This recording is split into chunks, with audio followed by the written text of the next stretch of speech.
troubleshooting first, make sure everything's working correctly.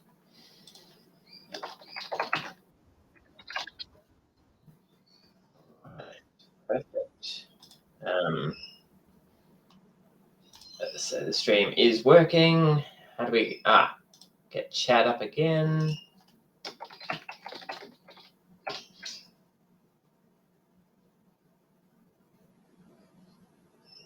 Okay, chat is working. Well,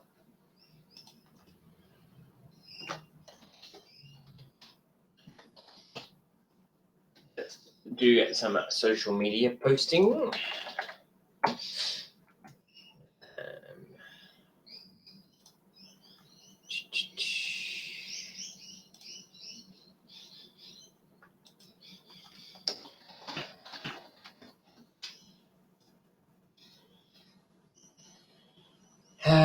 All right. Cool. Wild Devil Drain Limited. Let's do it.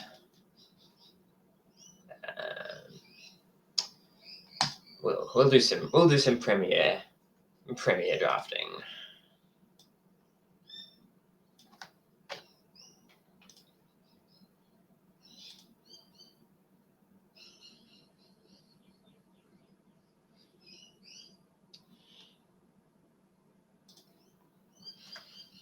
We are ready.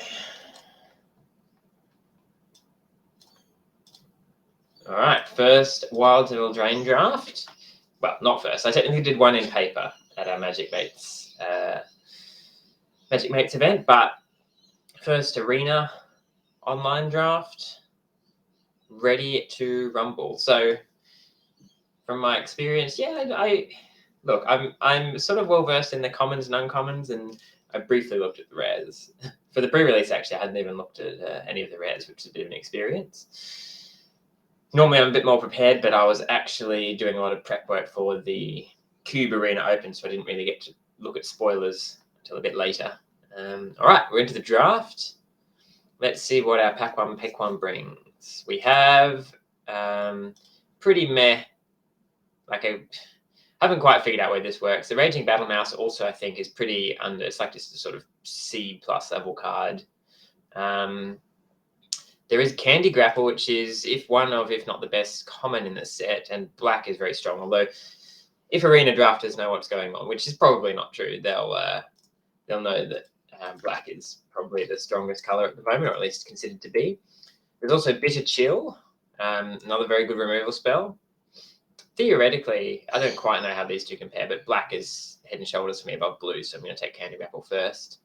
There's also Welcome to Sweet Tooth, which seems good. I think most of the sagas are probably good because they also have enchantment synergy and you sacrificed the enchantment, so his enchantment's going to the graveyard synergy. Either way, I'm going to take this Candy Grapple first. I'm pretty happy about it. We'll try and go into black. Getting past a black rare is a pretty good sign, I guess. So I've seen this in play at the pre-release. It was pretty good at the pre-release. It's a pretty obviously overstated creature. You do need to have fodder lying around, but there's lots of fodder, luckily, to spare. So someone took the bonus sheet card from this, so we have no idea. That doesn't really give us any information. There's some other very good cards in this pack, though. I really like Torch the Tower, similar to Candy Grapple, just a very efficient removal spell. There's also this Hopeless Nightmare. Hopefully, people don't know what's going on, and we can, wheel this card.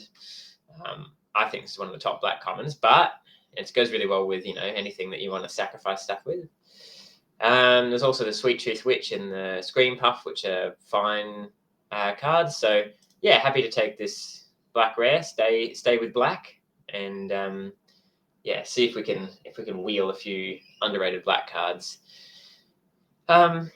So this is kind of, I underrated this card, I think, in my own evaluation, but I've seen it do a lot of really good work. Any of the enchantments you can pick up and trigger again just works really well with.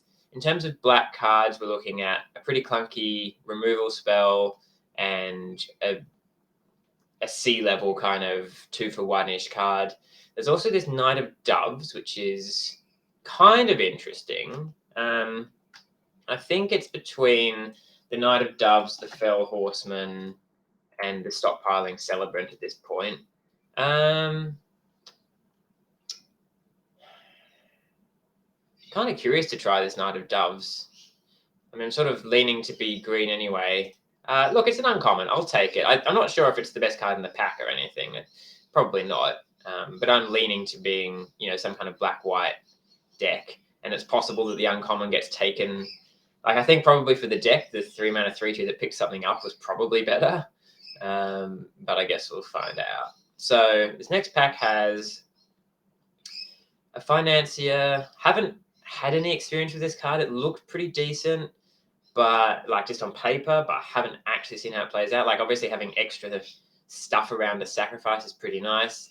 There's Stab Wound, which it's just hard to find the right target for this. I think probably the strongest card in this pack is Edge Wall Pack, 3/3 make a 1/1.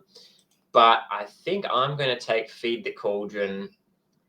It's a fine removal spell. It's actually been pretty impressive from the times I've seen it in play. Just putting an extra permanent into play is pretty huge. It's been better than I thought it would be. Like the CMC, destroying CMC rather than power is a lot more powerful. What's this? Enchanted creatures you can target +2/+2. Right. Probably not taking that. There's a lot of green cards in this pack.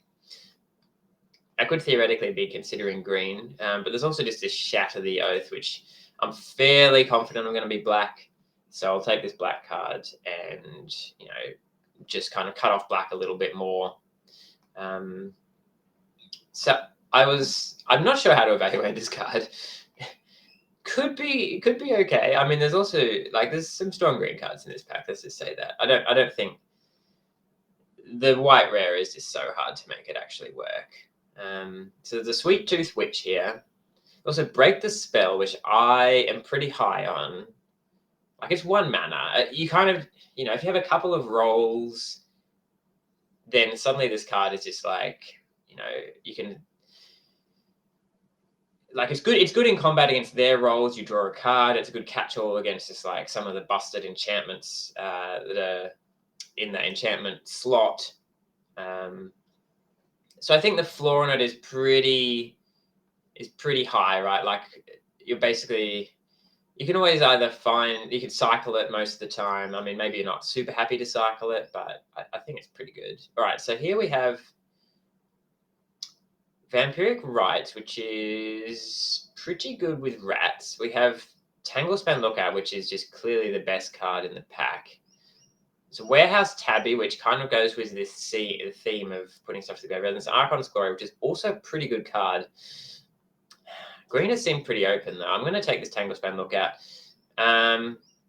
It's entirely possible that I don't end up in green. I just think it's the strongest card here, and the other cards aren't really doing it for me. Sam's going to be super sad that I passed this Warehouse Tabby. But you see, all right, so pick 8, we get... What's this? I don't think. Yeah. Pick 8, we get either Hamlet Glutton or Root Rider Fawn, both of which are really good. I think given our curve purposes, I'll take Root Rider Fawn. Because it also kind of helps us splash, for instance, the Sugarmore. I'm not really interested in these black cards. Hamlet Glutton is a great payoff for bargaining as well. Yeah, just curve purposes, though. I think the 2-drop's going to be good. All right, so pick 9. This is one we took the Candy Grapple in, but this was not the one that had the Hopeless Nightmare in. That's the next pack. Bit of Chill is still here, which is surprising. The 2 other blue cards got taken over this. There's also this Tap Theme and a Bog Naughty, 2 mana, 1/3. Yeah, I'm really not keen to be blue. Someone else can get this very late. I don't really want to play the Bog Naughty, but it's a 2-drop. Someone took the Hopeless Nightmare. Fair enough. Take another Sweet Tooth Witch. This card is pretty decent. 3 mana 3/2 makes an extra permanent, Scream Puff's also pretty decent. Black's commons are just very, very solid all the way down. All right, well, I should probably take this now. So taking this, and I'm really looking for the any of those enchantments that stick on the battlefield. Okay, I guess I'll get to try this Discerning Financier. I flirted with green a bit there, but these are not cards that I want particularly, so I'm just taking. I can take that. Yeah, maybe I get to test it out. All right, what do we get next pack? Pretty good blue card. So let's keep that in mind. We've got 5 mana 4/4 flyer, double white though, bit off that. We've got exile target creature, just solid removal spell. We've got a pretty good, like the front side of this, a 4 mana 2/3 flyer makes them discard a card is actually like fine, and then I guess the blue, the adventure is sort of just the, if you can do it. What's our removal like? We've got Baron, or we've got Candy Grapple and Shatter the Oath. Like, I'm not super high on removal. Maybe this thing is better than the Taken by Nightmares. It's entirely possible. It doesn't really fit with the theme of the deck yet. I think I'm going to take the Taken by Nightmares over the Grasp of Fate and over the blue rare. Not super certain about that pick. Oh, actually, I did have the Feed the Cauldron as well. I do have a lot of removal. Speaking of removal, now we've got a choice of more removal. So there's Shirei of Numbing Depths. Again, we've kind of passed on that theme. So in our colours, we've got Rat Out, Feed the Cauldron, another Bog Naughty. I guess I'll split the difference and take Rat Out. I'm not calling out these other ones like the Charmed Clothier and the Scavenger, but they would also be fine cards to take. Rat Out is pretty good though, especially we don't have that much bargain yet. So certainly something you want to keep in mind that it's not going to be as good. So probably again just take a solid black card here. Like maybe these Hollow Scavengers wheel, and then we end up in sort of food aggro. I'm not sold yet on whether I'm white or green. Oh, we have the Sugarmore as well. That also wants to sacrifice incidental stuff. So yeah, I'll take the Considered Witch. And you can see from our 3-drop spot that, it's filling up quite fast. Plus a lot of these cards like the Conceited Witch, is a Hopeless Nightmare and a Cooped Up. Oh. Well, I don't really need Cooped Up, to be fair. I have a lot of removal. So I'm going to take the Hopeless Nightmare here. I have the Stockpiling Celebrant to go with it. And just like theme seems like what we want to be doing. Hatching Plans. I love this card, but also when you kind of think about it, it's sort of like 2 mana to draw 3 cards, which like is obviously a great rate. If that was all it was all the time, it would be amazing. But sometimes it's not that. So it's kind of interesting how much 1 mana difference makes. So for instance, Ancestral Recall, 1 mana draw 3 cards is amazing, and 3 mana draw 3 cards. Well, 3 mana draw 3 cards is still pretty good. So right, it is a good card. So do I want to take Crystal Grotto here? Sir Aramont, I guess, is also a consideration. There's another Feed the Cauldron, which I don't really want. I think I'm going to take the Crystal Grotto just for extra splashes down the road somewhere. Oh, there's a Hopeful Vigil. I do really like this card as well, but it seems like even though green may be somewhat open from one direction, we're getting enough black and white cards that we can probably go black-white and trying to test this Knight of Doves thing. Hopeful Vigil is also a really strong card, so I'm going to take that. Let's move the green to the sideboard. So we have another 3 mana spell, which I'm not super interested in. Not Dead After All, which is actually decent with our creatures, but I only have 8 creatures. And then there's Besotted Knight, which is pretty meh, but does work with the theme. I think Not Dead After All is probably the stronger card, but I'm just a little bit concerned about my creature count. So I'm going to take the Besotted Knight. Wow, another Hopeful Vigil. I guess Hopeful Vigil actually counts as a creature. So my creature count was technically at 9 there. Don't really count the rat out as a creature, but yeah, all right. Hopeful Vigil, number 2. Very happy about that. So if I'm taking a white card, do I want a 5-mana 4/4 flyer, an Archon's Glory, Charmed Clothier? Kind of want Archon's Glory. Is it bad to just pass up this 5-mana 4/4 flyer? Yeah, I don't really want it.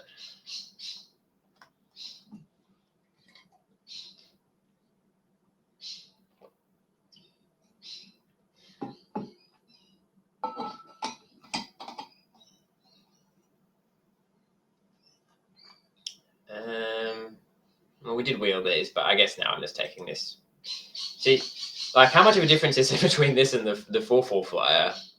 Right, they're kind of both 4 power worth of stats for 5.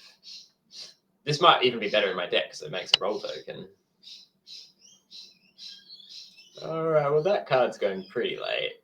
Can't really splash the adventure on that, but I could splash the adventure on this, so I'll take the Picnic Ruiner. Wow. I gotta take my hatching plans now. Do I want?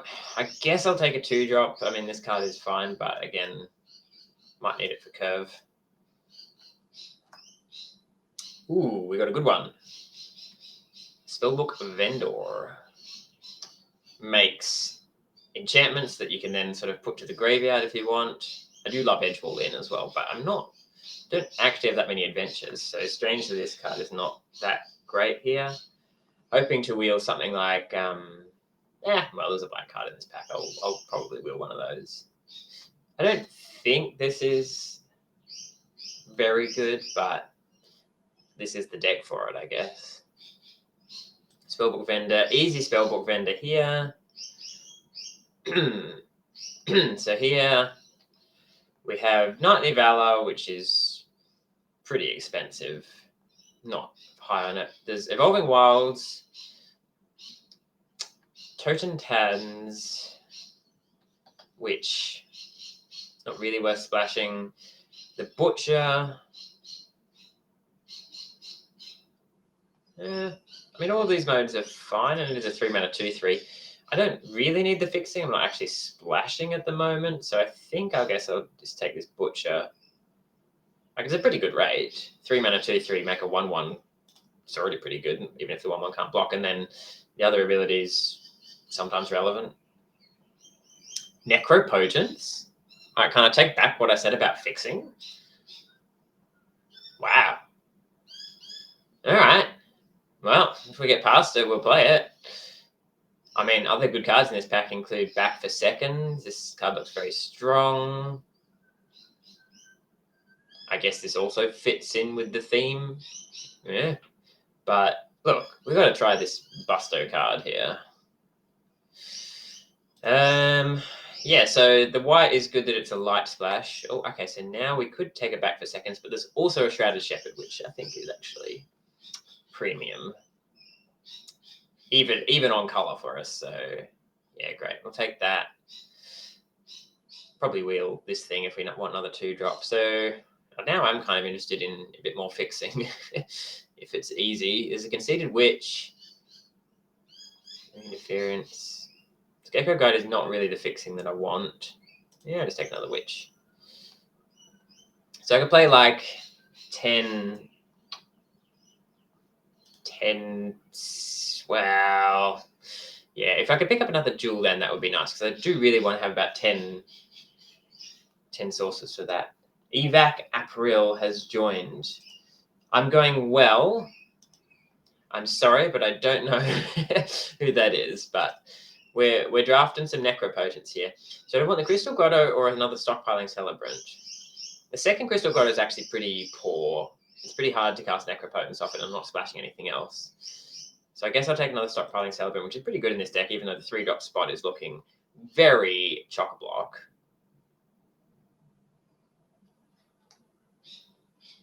Oh, my Twitch custom graphics. Well, thank you, but I mainly stream just very occasionally. So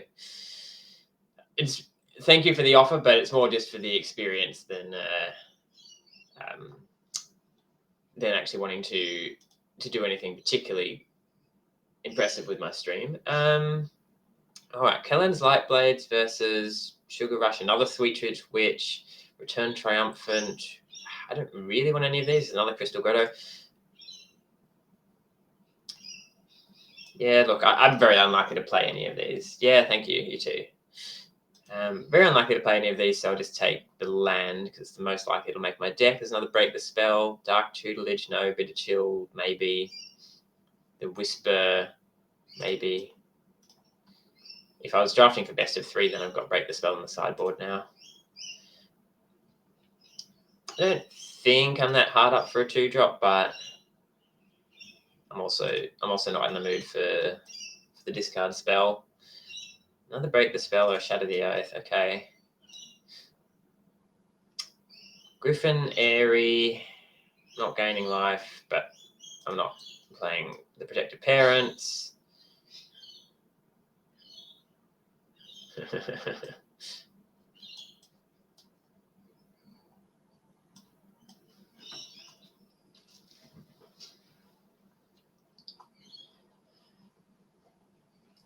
All right, we're going to have to make some cuts as per usual in the first draft of the format. Is Crystal Grotto better than just another Swamp? Is a question to consider. I definitely don't need like bad cards like the Sodded Knight. Probably don't need Break the Spell. My 3-drop spot is slightly concerning. I think I'll cut this Financier.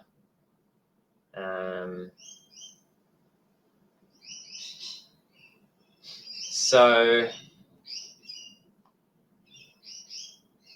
well, I should probably try the Knight of Doves. All of these cards are great. I might cut Break the Spell. It is cute that I can destroy my own rolls to draw cards, or like the Hopeful Vigils. Yeah, you know what? I'll try one main deck Break the Spell. That's fair.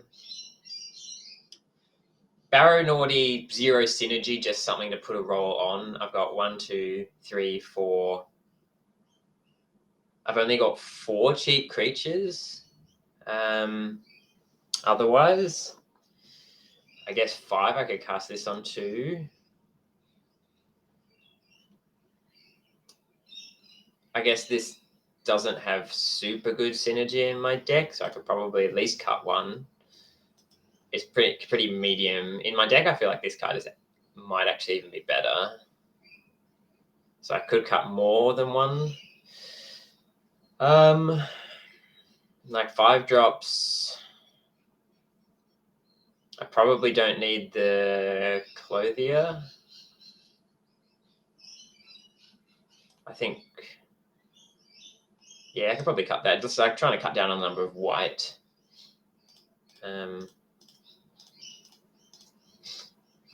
So this would be, well, I probably need to do that if I'm playing the Crystal Grotto. And I have a lot of that. I think this is actually just going to be better as a Swamp. 10-7.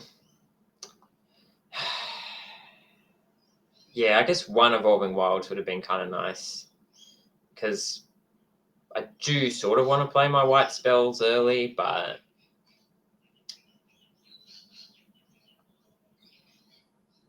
what is my actual bounce? I got 14 and 9. It's just these Necropotents that I'm really wanting. A few more black, and I've got a lot of double black spells up here.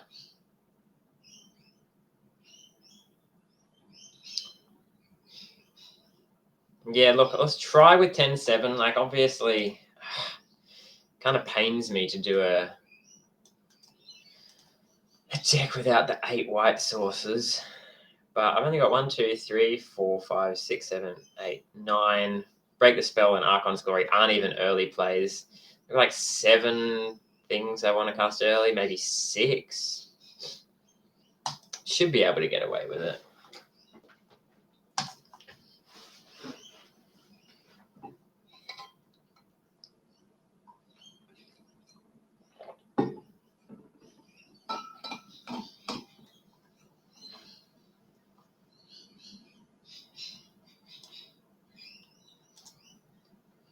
All right, cool. We've got the Hopeless Nightmare. We've got the sugar more. Yeah, decent.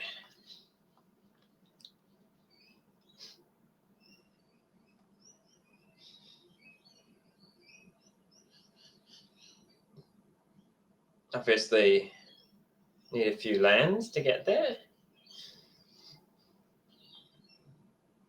Oh, we're on the play? Okay.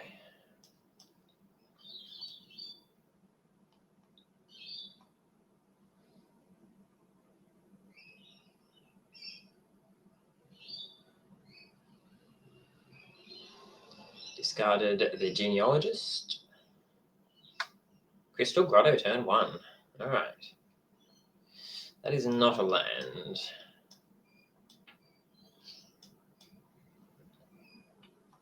Still, we do have plays if we don't draw lands. They're not good plays. Okay, well, I think we need to kill this now.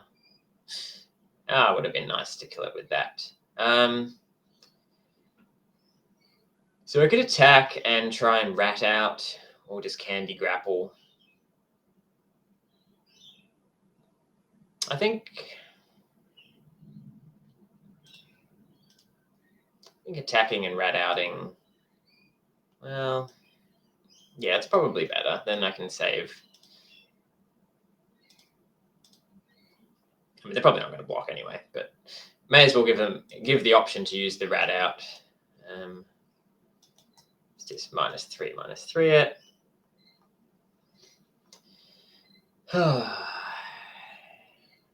Yeah, some lands would be good. Well, that is at least a good rat out target if I can ever get there. What? Is this still in my deck? I thought I cut it. Awkward. All right, I guess I'm playing it though.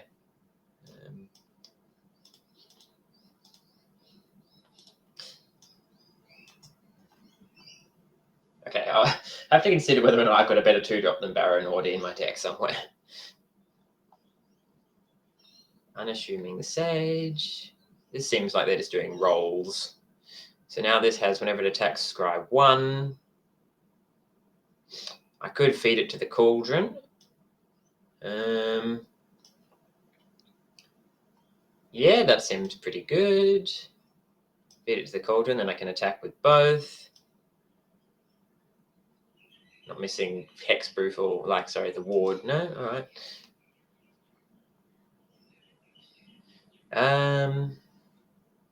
Yeah, I think I'm happy to trade the 1/1 for the 1/1 over there. So Aramont the Redeemer. All right, found a Sweet Tooth Witch. I do really want one more swamp, obviously. So do I want to attack with a 1/3? Because the 3/2 and a 1/3 block pretty well together. Yeah, so I think I'm just holding off. I'll just cast this. I have many food, and then we'll see what happens. Okay, that makes me feel like they don't have a combat trick. Yeah, all right. So whenever enchantment you control, put +1 counter. So now they don't really have any good attacks. Like they could attack with the Toadstool Admirer. Can I sack a creature to draw a card? If you do scratch, you then draw a card. Okay, well I'm basically guaranteed to hit a land off of this. And it's a 2/3 as well, so this seems good. Let's sacrifice another creature. I'll sack the 1/1. Plains. I don't actually want any plains because it doesn't help me. So both plains to the bottom. Draw the Knight of Doves. Because if I draw another plains, it doesn't help me double spell. I just really need a swamp. So just getting to that swamp faster is going to be important.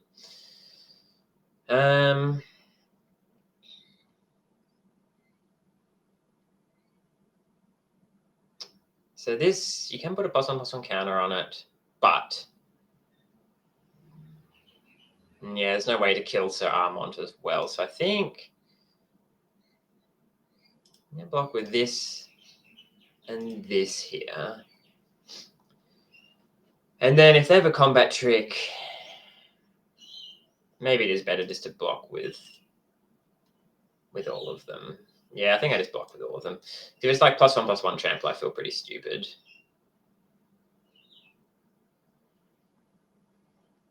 Okay, that just gets a counter.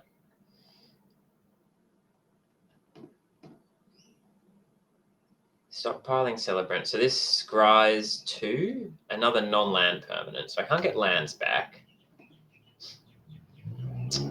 But I guess I just get the Hopeless Nightmare back and scry 2. Again, I'm just digging for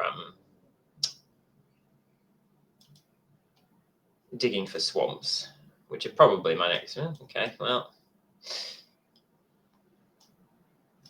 the swamps are a long way away. Let's put it that way. So I could put a +1/+1 counter on the Toadstool Admirer here. Okay, well now they can't attack with anything, right? Oh, sure. Has Trample. So do I prefer to trade it for a 3/2 or a 2/3? The enchantment's going to grow these. They're going to go into 3/4s. So I guess more power is better. I'm trading this for the Butcher. Because by next turn, I'm going to play the Sugarmore.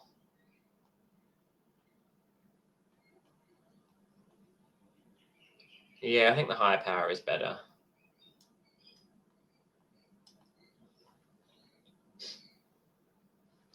Okay, there's traded with the Flyer. All right, so swaps all the way down now. Do I want to play this now? Other option is Conceded Witch. Nah, I just want to play this one.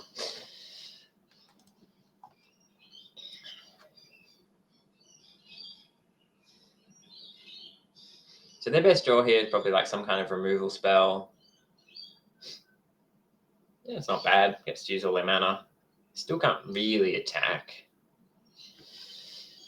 So I sack this. It's a Hopeful Vigil and a Knight of Doves and a Hopeless Nightmare. So I do want the Knight of Doves to start triggering, and I want to start sacking enchantments to this.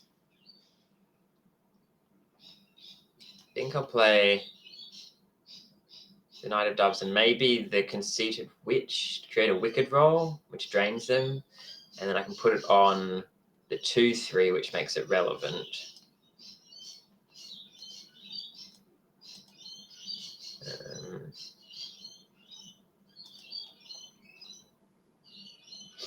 I'm basically going to sack it this turn, but I mean, if they don't cast anything, that's great. This only triggers. Oh no, this triggers as many times as I want it to. Okay, so Hopeless Nightmare, make them discard a card, and then probably Hopeful Vigil.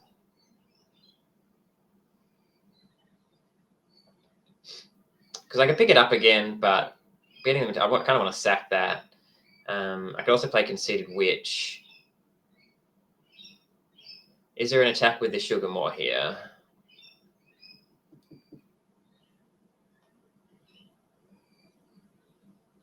Is there a rat out attempt? I guess keeping the rat out is okay. I don't think the Conceited Witch is doing much. The Sugarmore, if they block with their two biggest things, and I shrink 1, it goes to a 2/3. They still have 6 power, so that doesn't really work.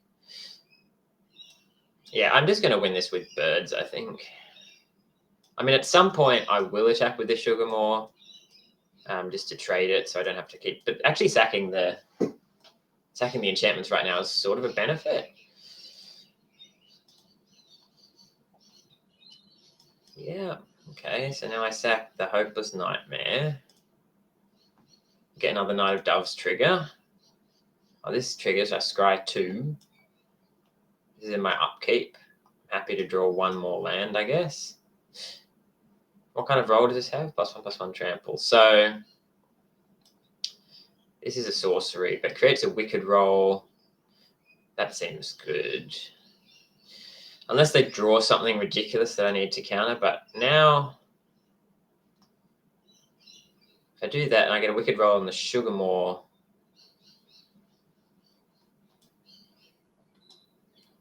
oh, it'll trigger the other Savior. That'll become a 4/3. Yeah, I guess I'll just do this for value then. I'll save the Shatter the Oath in case I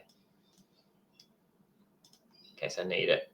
Yeah, see, now I'm just going to get flooded, so let's just put all of those to the bottom. Then we can attack with the 1/1 flyer. Play the Vigil. And now I probably sack the Vigil to get another 1/1 flyer. Okay.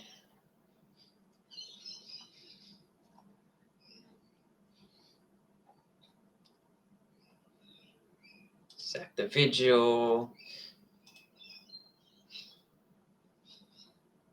Scry 2. This is all the lands, see? That was a hilarious amount of lands I didn't get and then managed to get. Do I have another way to make an enchantment? I guess this makes a wicked roll attached to one target creature. So I think I just do it on the Dove at this point. Could also do it with the Sugarmore.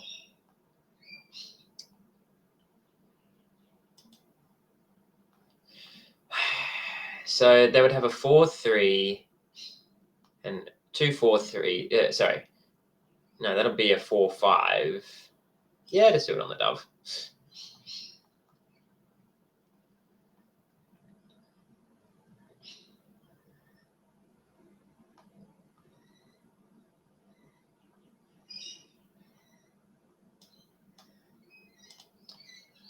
Attack with the Doves. And I'm getting to the stage where next turn I can probably just attack with everything.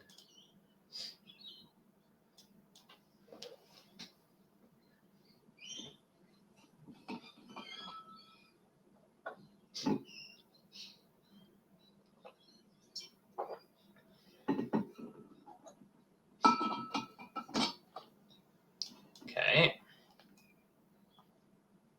Okay.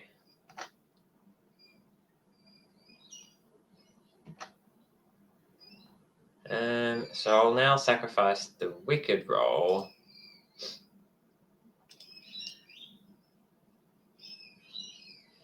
The amount of lands I drew is kind of hilarious. So here I think I'm just basically attacking with everything.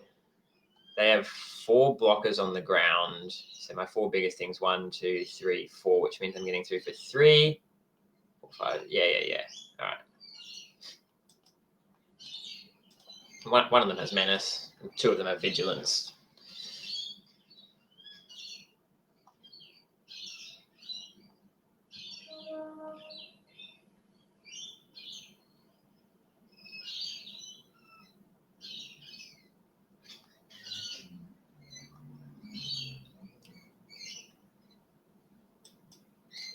All right. Should be lethal. 2, 4. Yeah, let's just go damage. All right. That was one of the strangest distributions of land that I've come across for a while. There was no swaps in our top, like 10, 12 cards or something. And then it was just all lands after that.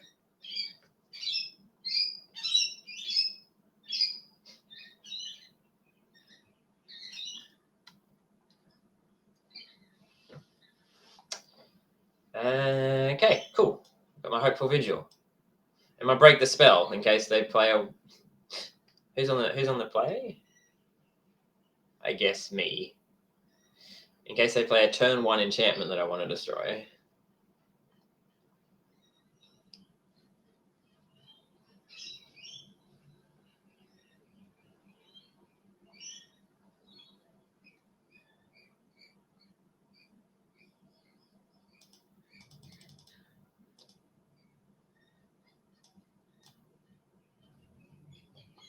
Turn 2 Hopeful Vigil. Probably concede Witch on the Vigil.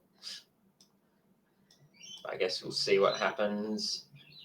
And I can also break the spell my Vigil to draw a card and scry. If I don't hit another land, that seems pretty likely.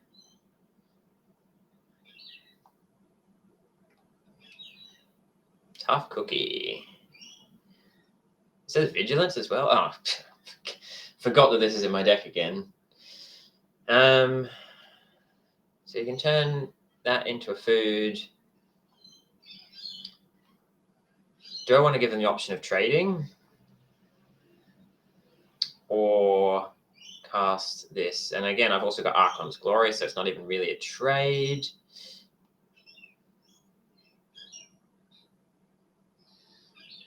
I want to draw a card. So I think I'm casting Break the Spell. If I'm casting Break the Spell, I'm probably doing the Wicked roll.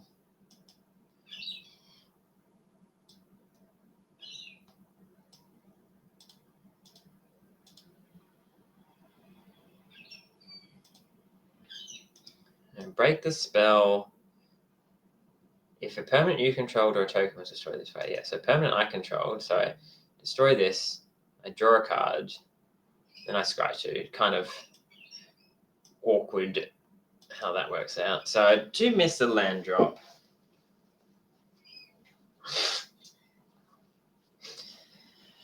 But I have it next turn.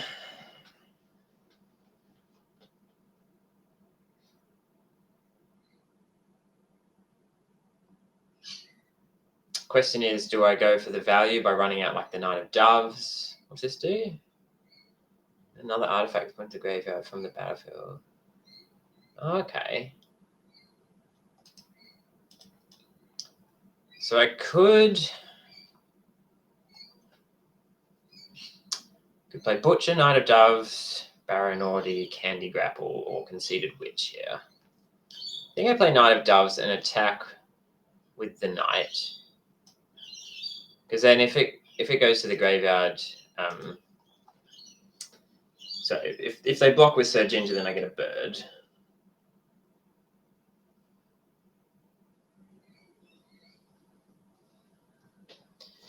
This makes non-creature artifacts 4/4s.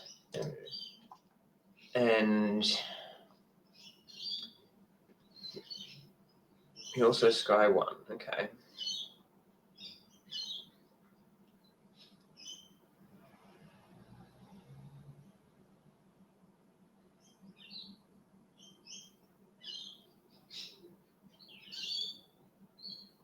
I feel like this card is somehow worse than Gingerbread.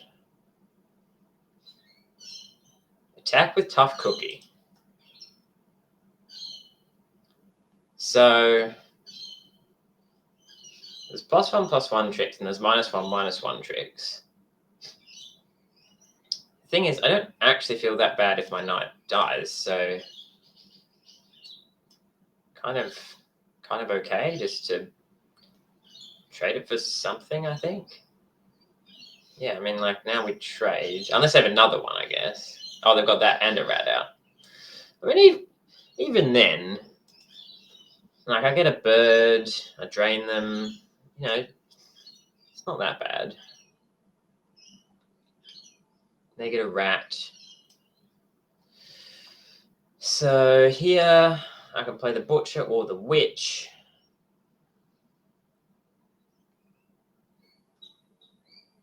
Or have these two. I do kind of want some more enchantments.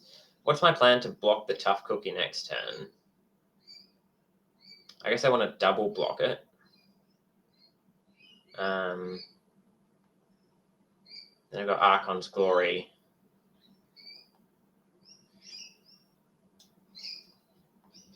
Double blocking kind of wants me to want to play the Lord Skitterer's Butcher.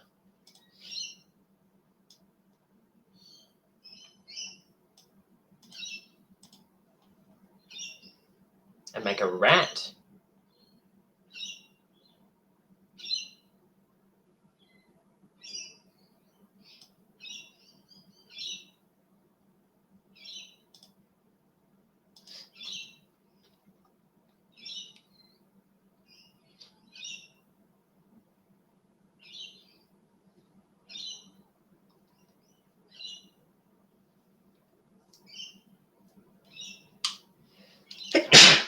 Excuse me.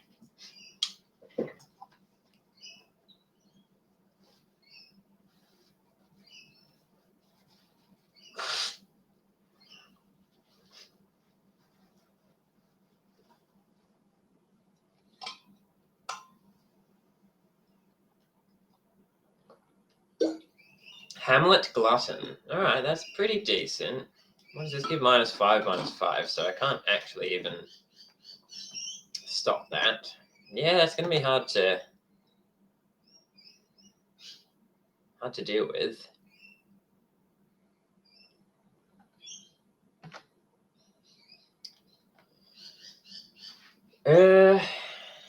So I probably play that. And do I play Bog Naughty or keep up Candy Grapple? Probably keep up Candy Grapple.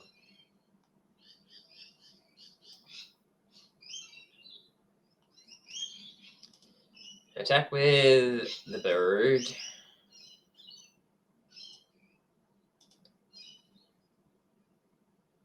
Doesn't have reach. It's got trample.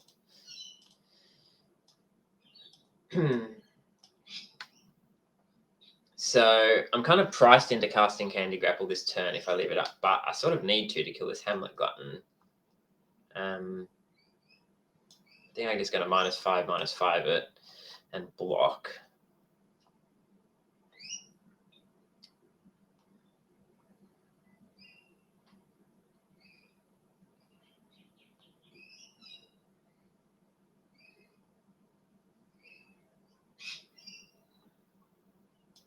Animate the food.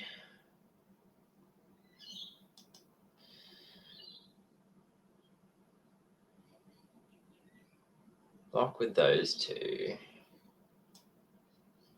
So I want to pass to blockers here.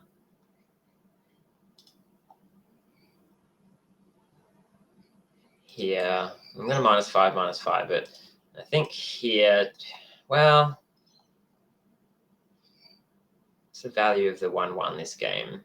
It's okay. It does block Sir Ginger quite nicely. I think saving myself damage is okay, though, because I'm going to sack it to the Candy Grapple.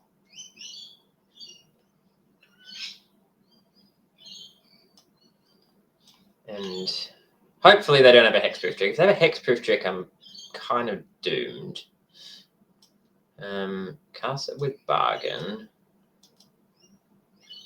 Sack this.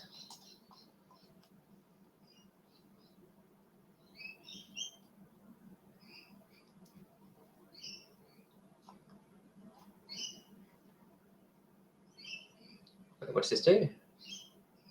No, nothing. Okay.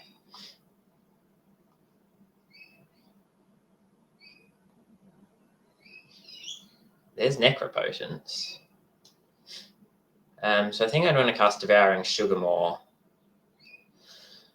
I could attack. I could attack with the Butcher as well if I wanted.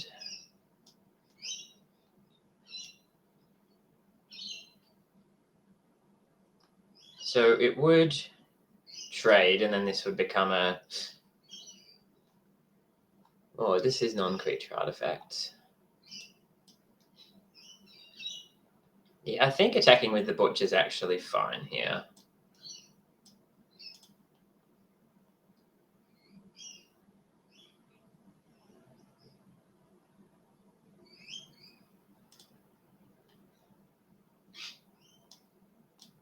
Play the Sugarmore.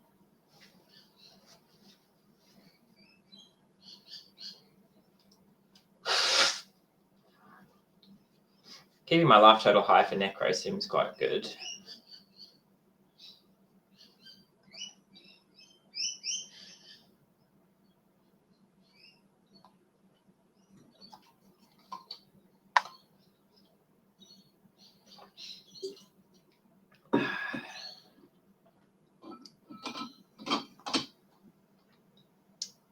Do I sack the food or the rat? The food at this stage. Don't have any combos with that currently, so I'm probably doing Consider Which and like Archon's Glory. I'm definitely attacking with this Sugarmore. and the 1/1. I can return the butcher to my hand as well. So they're probably going to make this into a 4/4.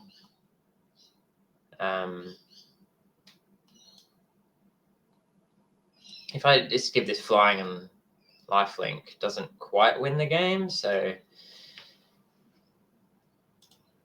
attack with these.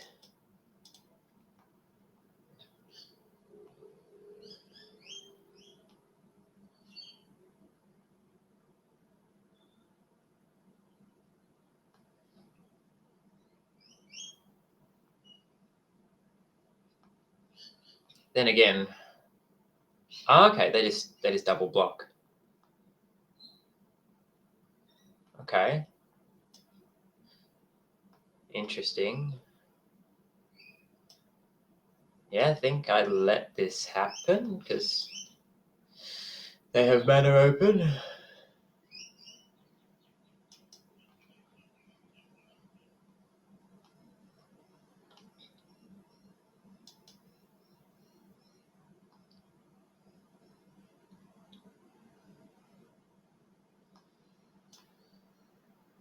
Then I'll just play another 2/3. Seems okay.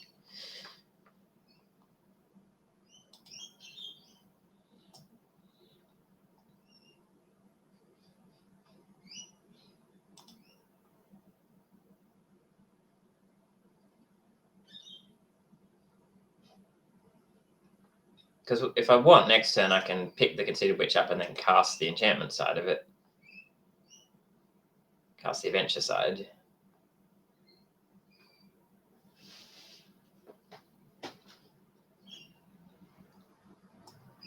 Create a food.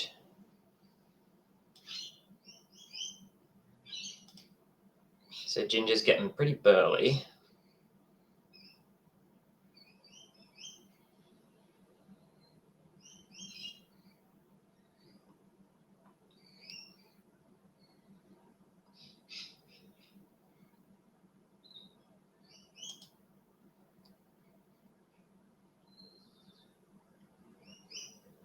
On the bottom.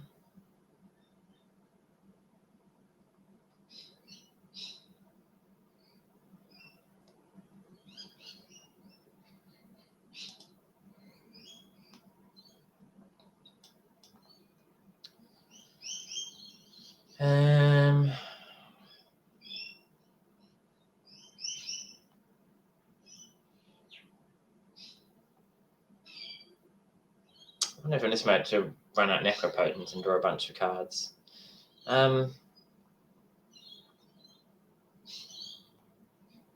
Stockpiling Celebrant, picking up the Conceited Witch.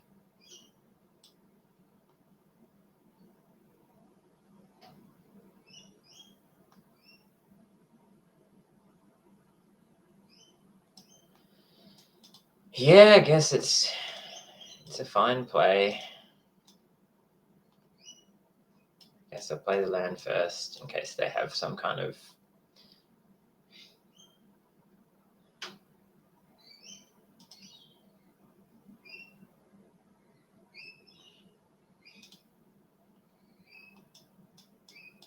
I'm going to put those to the bottom.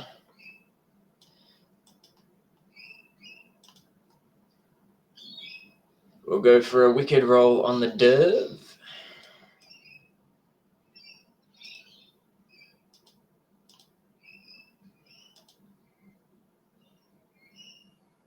I'm telegraphing this Archon story very, very clearly, but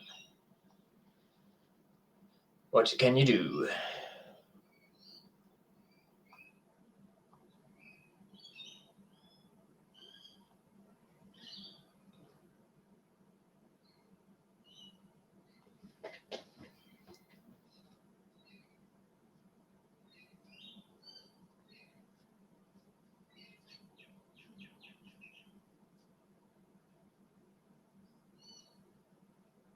So probably take this Barren Audi out of my deck.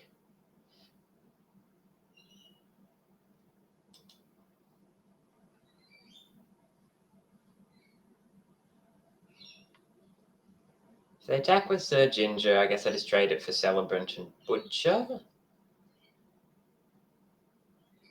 Or do I just take it? And I've got a good attack on the way back. They attack with both? There has to be a trick here somewhere.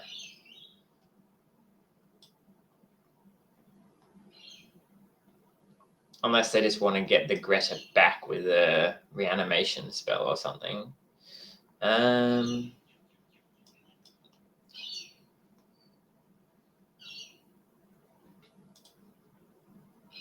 Yeah, reanimation spell would be pretty nasty.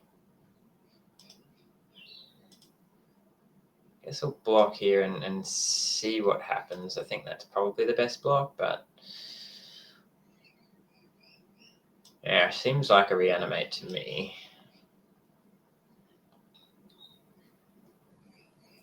No, okay. 2, 4, 5, 6. This attack with team and play 2, 3. Got 5. Could do 2 and 2. Oh, hang on. Let's give something +2, +2. 2, 4, 5, 6, 7, 8.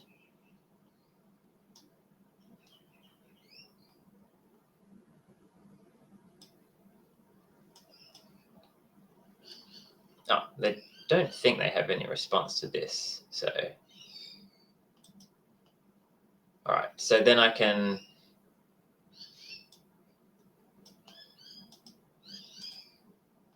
This is 4, 5, 6, 7, 8. So I do this. I don't even need to do it with bargain.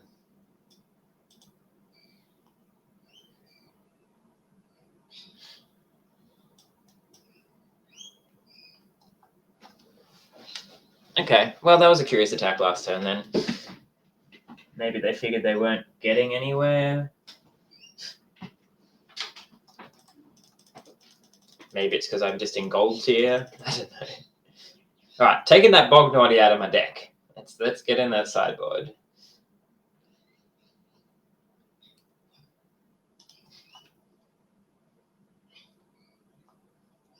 So I could put in an Armory Mouse, kind of worse. Another 3-drop, or this.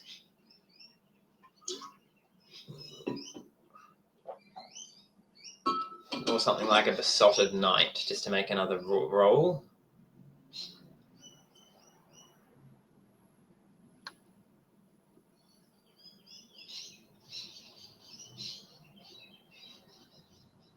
Or like a plunge in winter.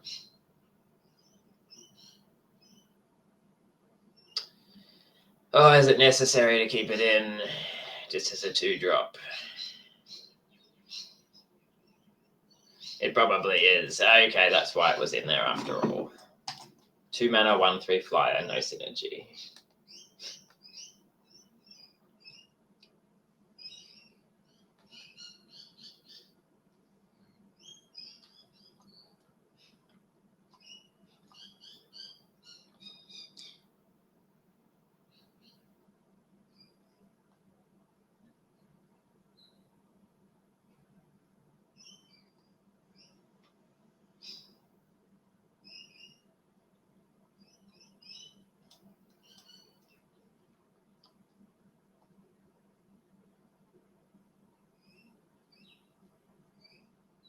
Ah, destroys only enchantments. No. I guess I hope they put an enchantment on it somehow. They put a roll on it.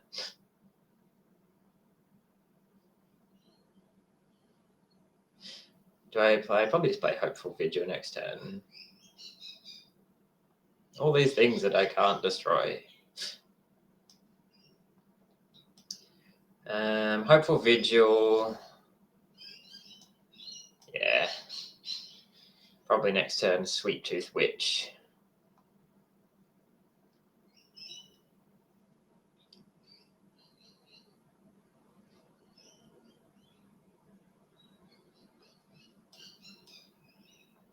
Still feeling good about 10 black sources in my deck.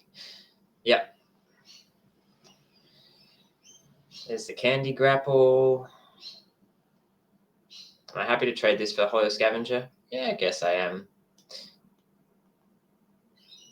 Can only cast. So I can cast the Witch and the Sugarmore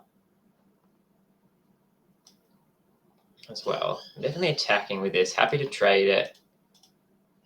Guess happy to not trade it as well, because then I can go make a tap these two,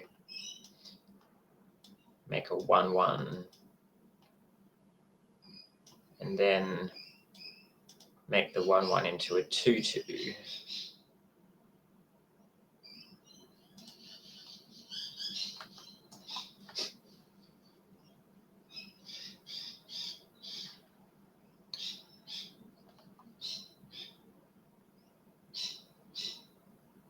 Could also have made my knight into a 3/3, but didn't seem to match up well against the Scavenger.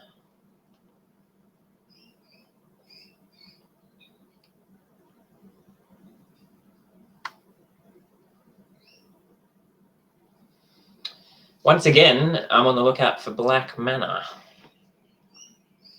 Yeah, so could try and mess up their curve by blocking, but it doesn't seem good. Plus, I've got the Candy Grapple.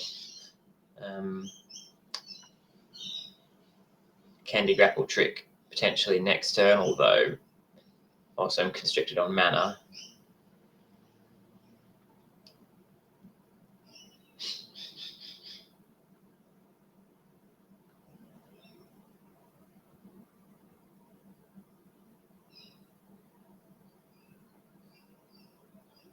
Yeah, this mana is an issue. So I can break the spell My Hopeful Vigil. Yeah, I think I'm going to do that. See if we can draw a land off it. We can. There we go. All right. Excellent. Don't want the white. Do want the black. So we know we're drawing a land next turn. So I think I just conceited Witch this again. Then go for the Candy Grapple on the Scavenger. Well, I have to block then.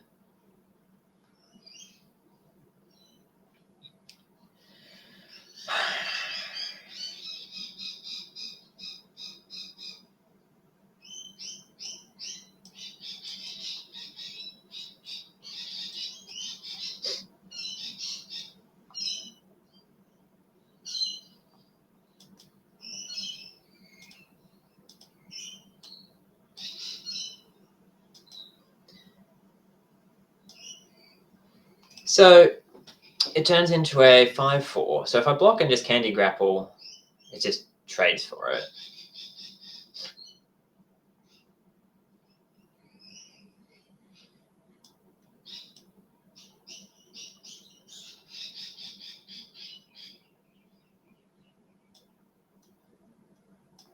Maybe I'm just happy to trade for it, I guess. Yeah.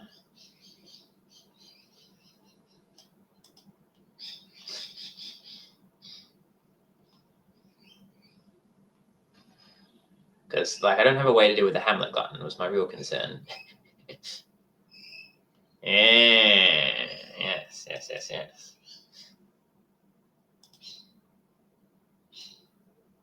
I mean, I'm still kind of behind in this because I can't quite keep up. I guess I'll play the Sweet Tooth Witch. And attempt to Candy Grapple it.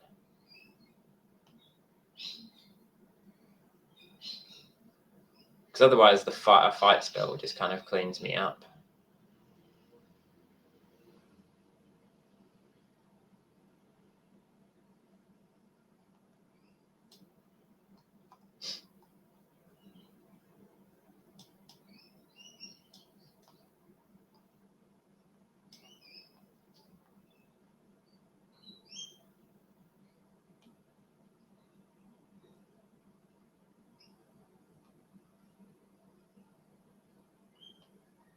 Oh, they have edge wall in as well, so they can get an adventure back.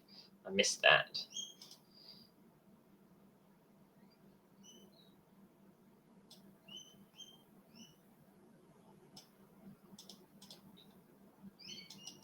I think I just have to let this happen, unless they have some kind of response here. Gingerbread Hunter. It gets -2, -2 until end of turn. It's quite annoying.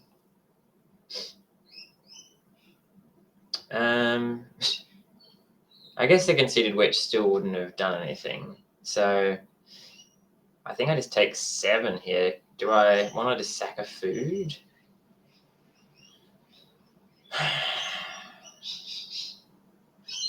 I mean, I can't do anything about this, so yeah. Let's take 7. Yeah, I think I do sack the food. Well, actually, maybe I don't.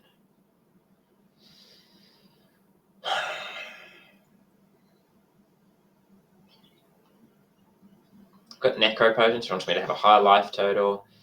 If I play the Sugarmore next turn, and then I don't have anything to sack to it, like they don't have to attack.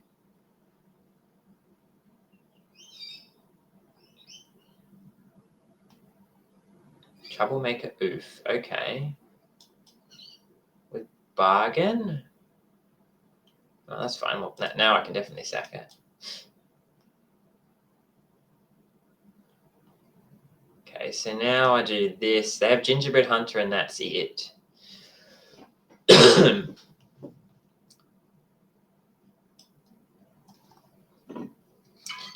is, if I play the Sugarmore, they probably just don't attack.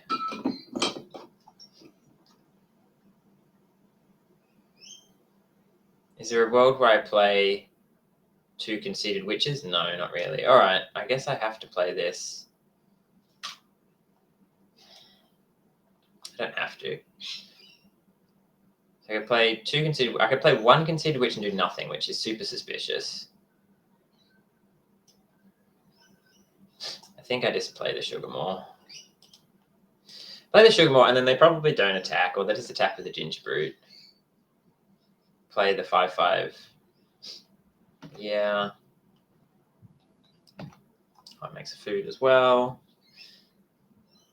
Yeah.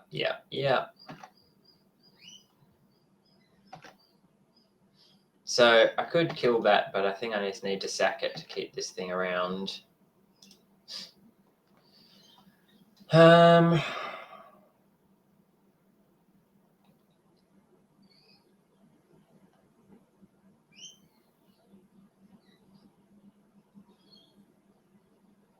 So I could Necropotence here.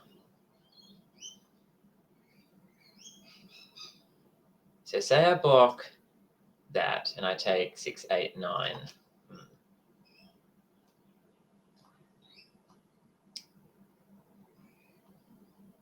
going to draw them at my end step.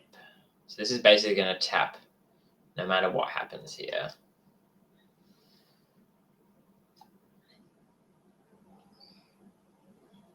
I think I just need to try and refill my hand.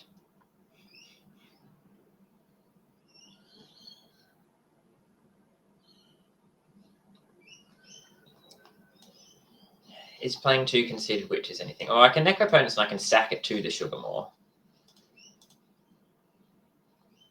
1, 2, or I can sack it to the Candy Grapple.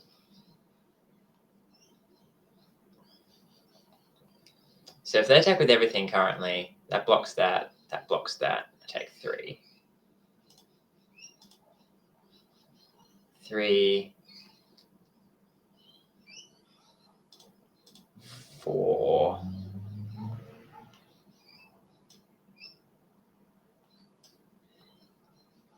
So I can Candy Grapple this, block this, take 3. If they have a removal spell, then I think I die anyway. 5. Draw 5 cards. 6 cards maybe.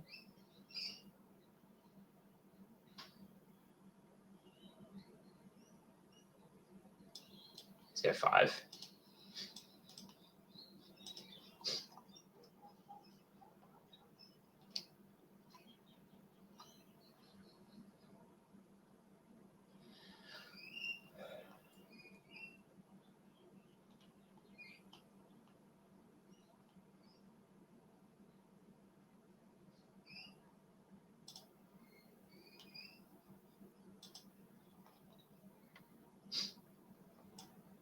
Pass to blockers.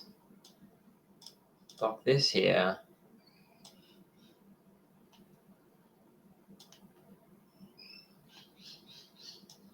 I'm probably dead, but you know, I may as well go for it.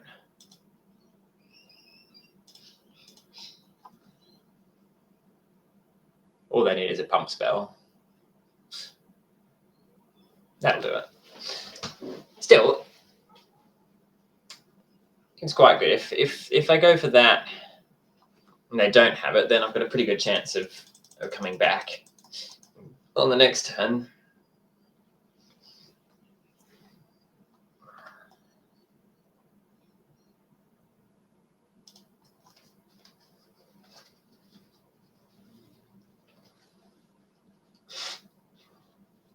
Hamlet Glutton has been a problem. I do have 2 removal spells that kill it outright.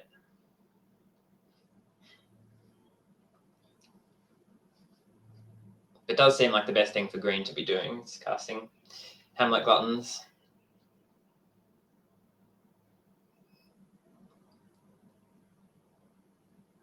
Necropotence was pretty cool there. The fact that you can sacrifice it is probably just like even better in this set than it would be, obviously, in a different set. All right, cool. Well, yes, this is a good hand. For once, I have mana.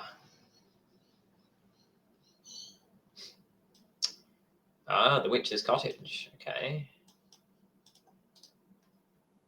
Cost 4 to activate. Seems great. Create a food and exile graveyard card.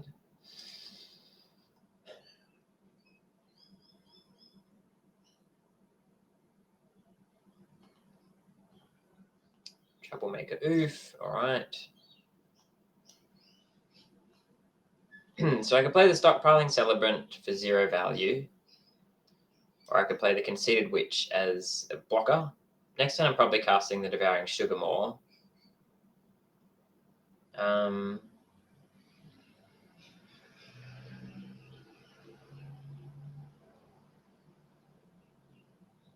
So I kind of want my tokens. I think I just cast this as a 3-mana 3/2.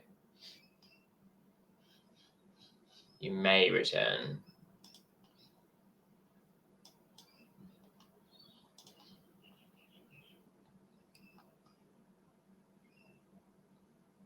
That's black, not red. Okay. Nice. See, this is Hamlet Gutton next turn, right? But at least I can kill it this time. Is Stockpiling Celebrant better for me? Yeah, it's better to have it around. Because I could also do Witch. Yeah, actually that seems good. Gives me an attack.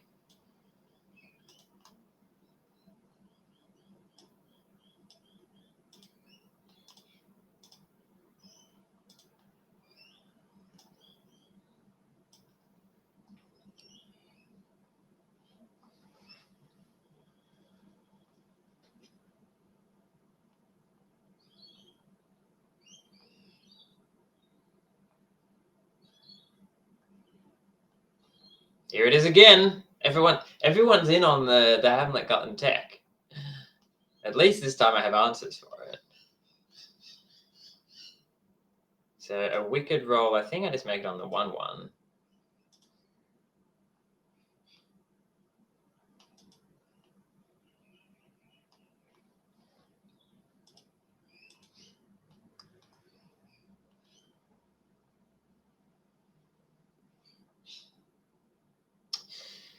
Then I have Taken by Nightmares.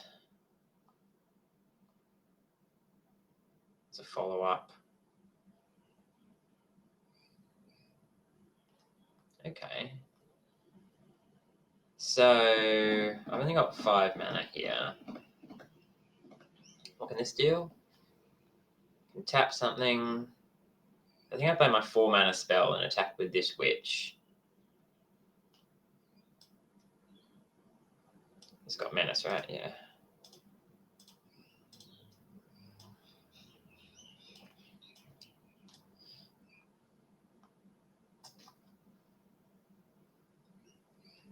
You can use the 3 bowls of porridge to tap the sugar more.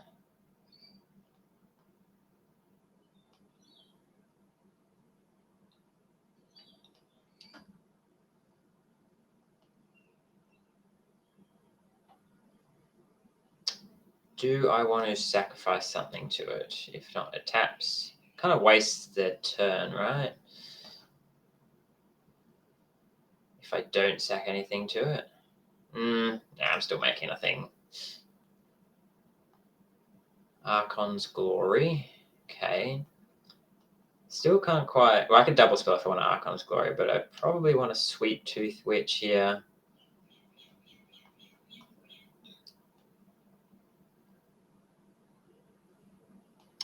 With that said, I do get a pretty big attack in if I just kill the witch. What are the other options? Deals 2 damage, tap target creature, you gain 3 life. Alright. Kill the witch, or attempt to kill the witch.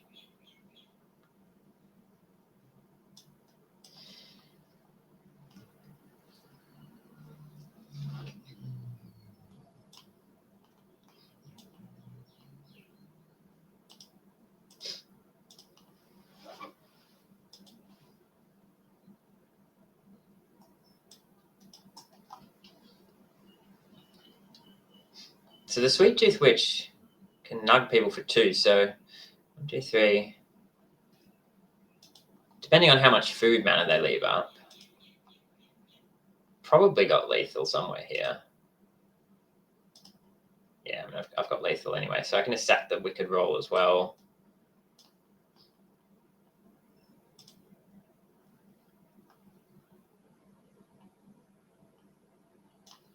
Play the witch.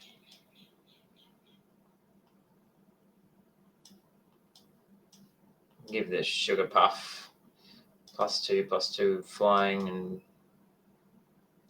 blah blah blah.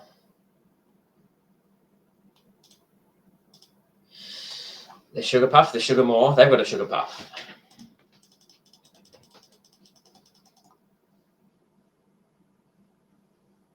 Things are going better when I'm not drawing this Bog Naughty, obviously.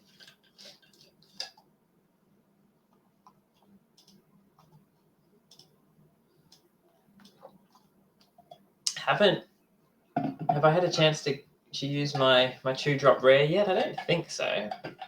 I mean, I remember I bottomed it in one game. Did I play it in my first match and they just conceded or something?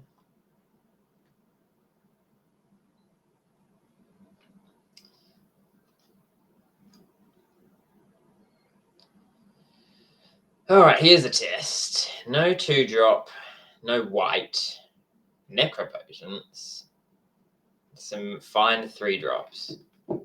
I go first.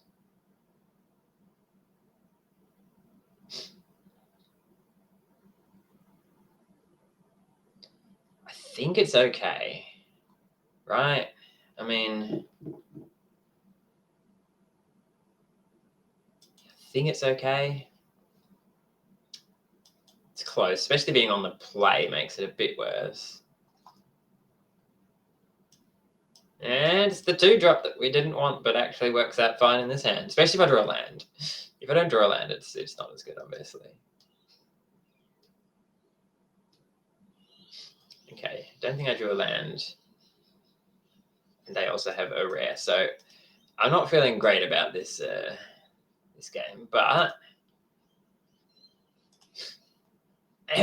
we'll play it out. If I draw another swamp, we've got Necropotence.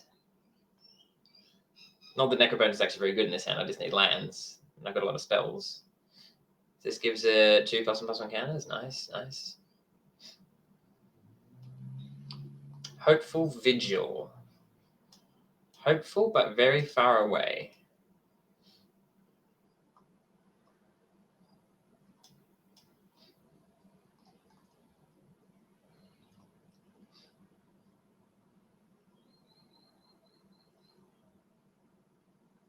See if they have another artifact.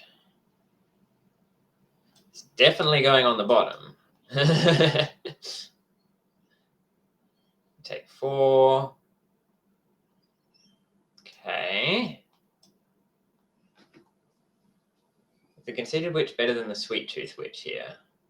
Probably, because unless they draw something it can block very well. Okay.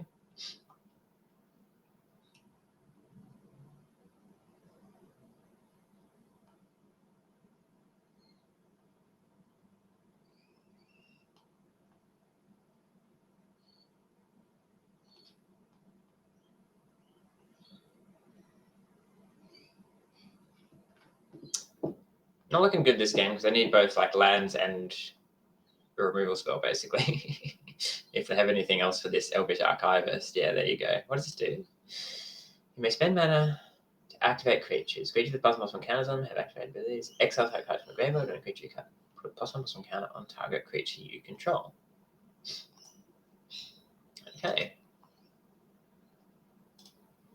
Getting beaten up by this rare.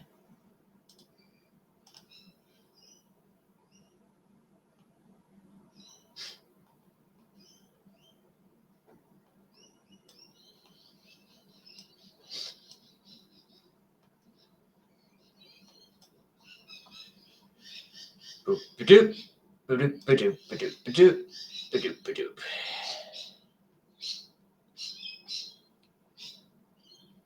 That's cool. I really need to draw my Feed the Cauldron, I guess it's called. Feral Encounter, so then this fights something. Then they can give it Menace? That's cool. Because they can exile my Conceited Witch with the Cauldron. Give it Menace.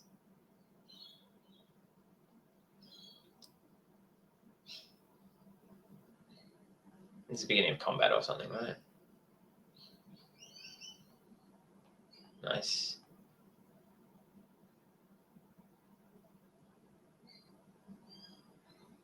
Okay, well, kind of achieves the same deal. Well,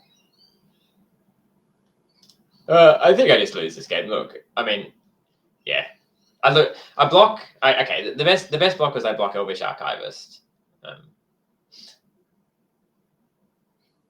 but I don't think we were coming out of that with a win. Yeah, I don't know. I felt like the hand was fine with the land, but it was also still pretty slow. I think I missed land once only, or maybe twice. But then I was also stuck on their one color mana, and I had a great rare that I couldn't kill.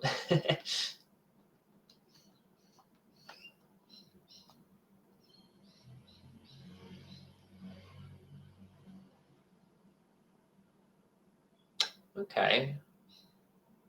It's not great, but it has lands and spells, even if they're not necessarily the lands and spells that I want. There's the Witch. So the question is, do I run out the Shrouded Shepherd on 1 as a 2/2? I don't think so. I can Candy Grapple if they play something I want to kill. I don't need a 2/2. Yeah, I'll just kill that. Give me something to do. Helps me not fall behind. Now play the Sweet Tooth Witch. A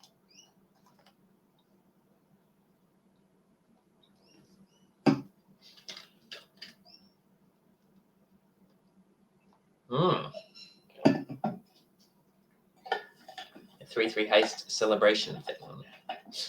So, do I want a stockpiling Celebrant? Shrouded Shepherd? Probably just Celebrant, again with no...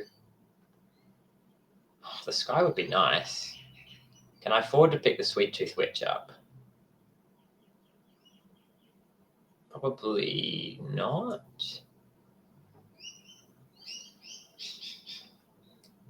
Just gets flying. I kind of need to be on the beatdown. Could also play Shrouded Shepherd to give it +2/+2. Maybe that's the play, and then I can sack the food.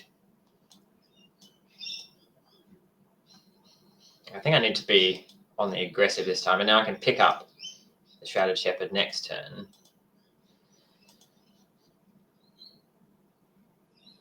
I guess now the problem with that is that they don't have to celebrate with Godric. I was just assuming that they would. But now they have the option not to. Okay, well, they did anyway, so.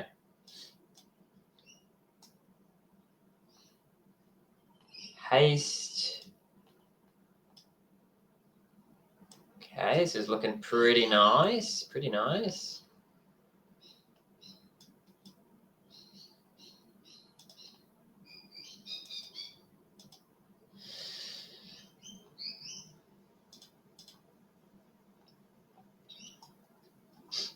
Okay, I got my Sugar more.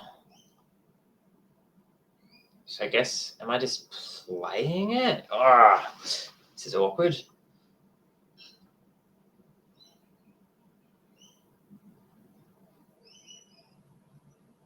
I could create a human and a food.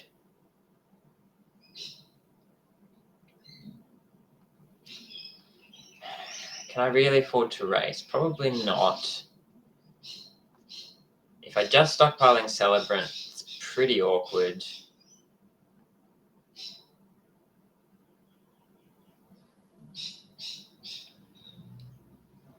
If I just cast it as a 6/6, then it does block well, but then I have to tap it. But then next turn I can bounce it back to my hand. I guess that's what I'm doing.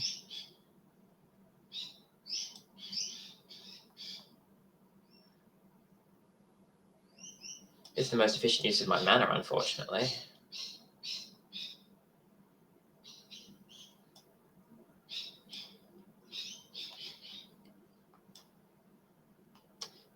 It does block them for a turn.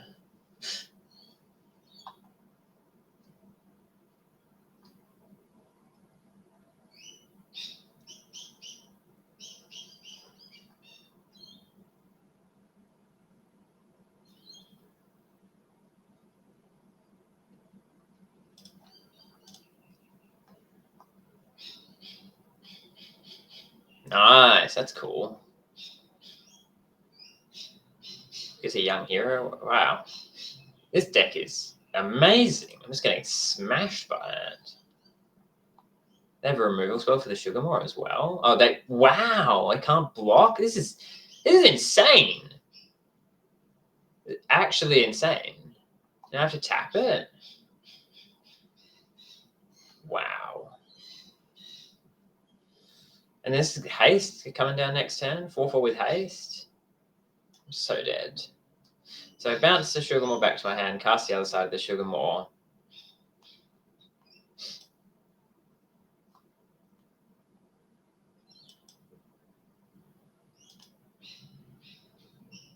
Spellbook Vendor doesn't help. Land doesn't help. I need like Archon's Glory or like some removal spells that are cheap.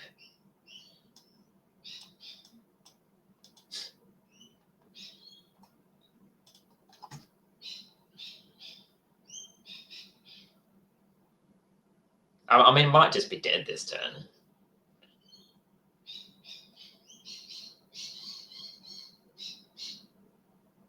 This thing has like fire breathing now as well, right?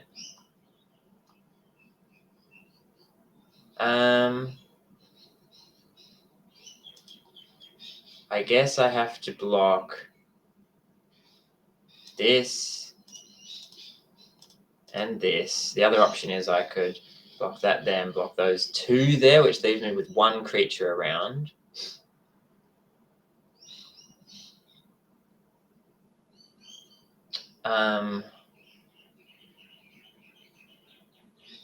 If I block those two there and that one there,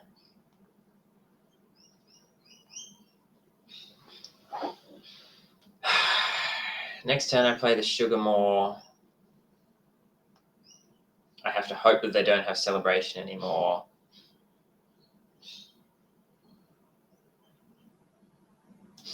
Yeah, I mean, they've probably got a combat trick as well. Like, assume that nothing else happened, but.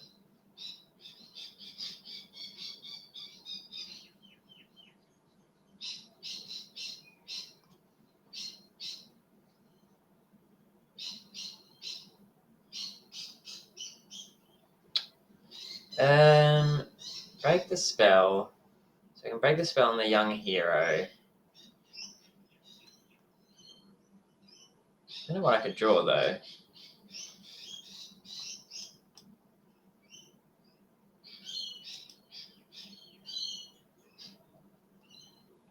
Can I gain life off this? Should I choose and draw a card? No. Alright, yeah, good games. Man, their deck was nuts. Like, I thought my deck was good. Their deck is redonkulous.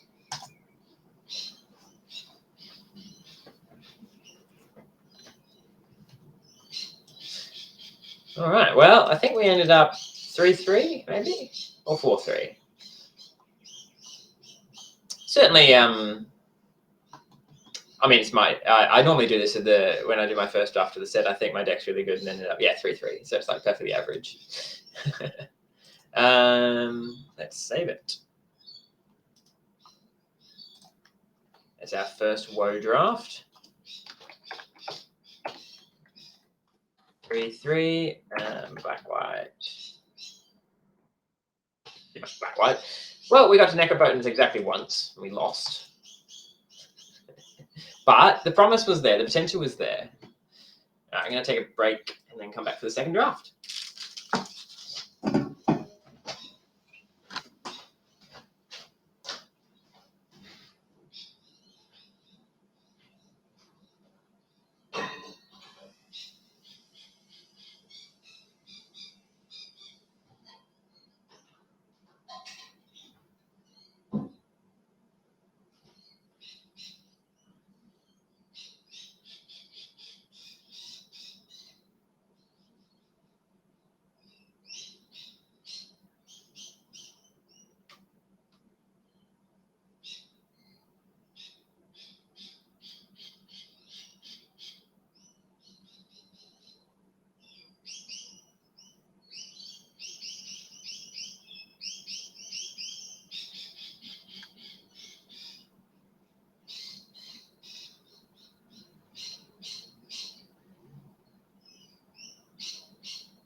Alrighty, draft number 2. They're getting dominated by red-white Celebration.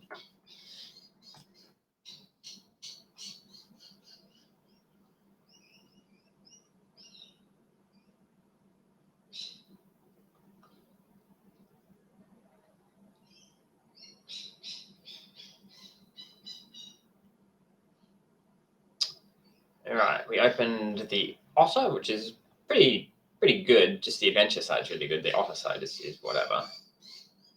The Otter, and then basically nothing that I'm super excited. Like, I'm fairly happy to play any of these cards. The Casket, the Courtier, the Vanguard. Some fine cards in other colors as well, but I don't think anything on the same power as the Otter. So I'll take that, which kind of wants us to be probably green.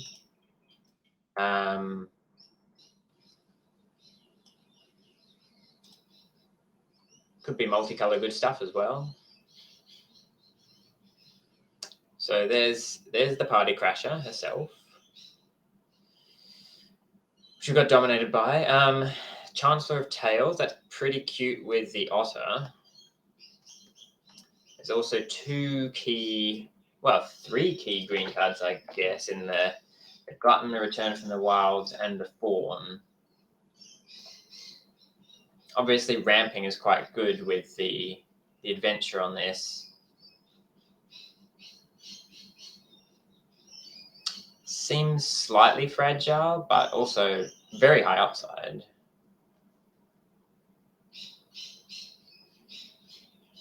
It's hard to know which of these green cards I actually want more if I'm going to pick a green card here.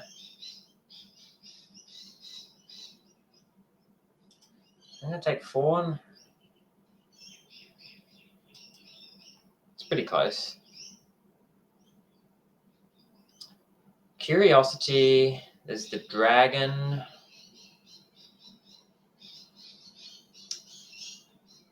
Which is fine. There's a Cut In. There's a Brave the Wild, which I love, but could possibly wheel.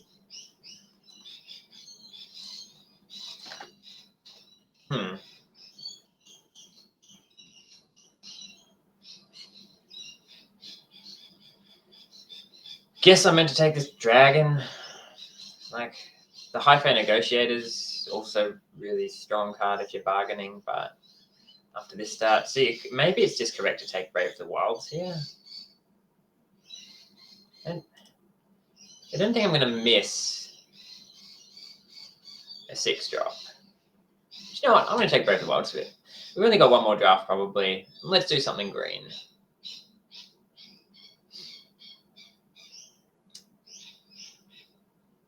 Never Stalked by Nightmares would have been good in our last deck. Quick Study, there's the Beanstalk Worm. Never's the strongest card. It's a pretty decent Grave Digger. Could splash it, obviously.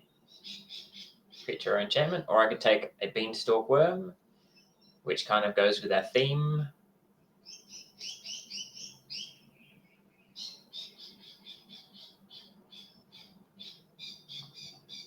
Try it. Try the theme. Stay on track. Dream Spoilers. Cute name. There's a Ground Seal. I guess this Ferocious Werefox, which I was pretty underwhelmed with when I played it before. There's also this Mocking Sprite, which also seemed pretty poor. How likely am I to make use of this? Probably not very likely. I've got a bunch of sorceries. I guess I'll just take this creature and cut green a bit. Could also consider something like Flick a Coin.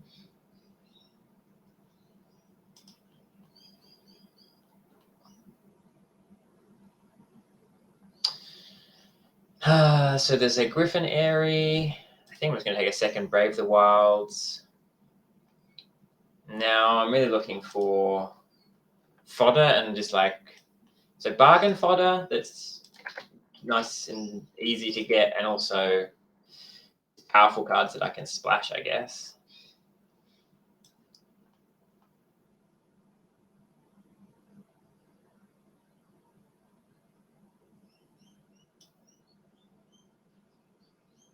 So at the moment I'm basically running 15 lands. All right, well, there's also an Edgewall Inn. So Hopeful Vigil, which is probably, it's like top white common. Edgewall Inn, which is just really strong.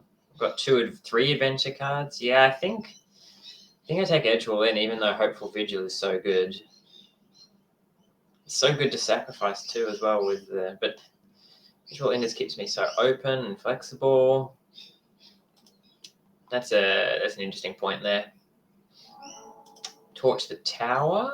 Yeah, all right. See, I don't know what I'm green X probably, and I can splash everything else. I'm not really seeing Otter as a reason to be blue. Torch the Tower going that late is pretty nice. Also, I quite like the Red Cap Thief.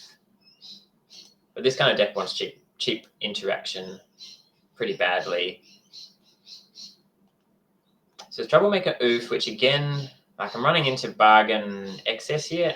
Maybe I take the Genealogist because it actually gives me something to bargain away. Requires me to have a creature out, but yeah, I don't think I need... Oh, okay, that's great. So someone took Hamlet Glutton, which is fair enough. Gives me something to bargain away. Really don't want that card in this kind of deck.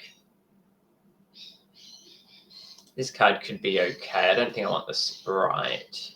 It's too fragile. Doesn't do enough for the deck.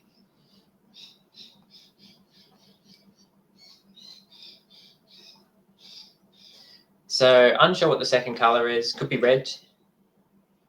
Leaning towards red theoretically if I've got Torch the Tower.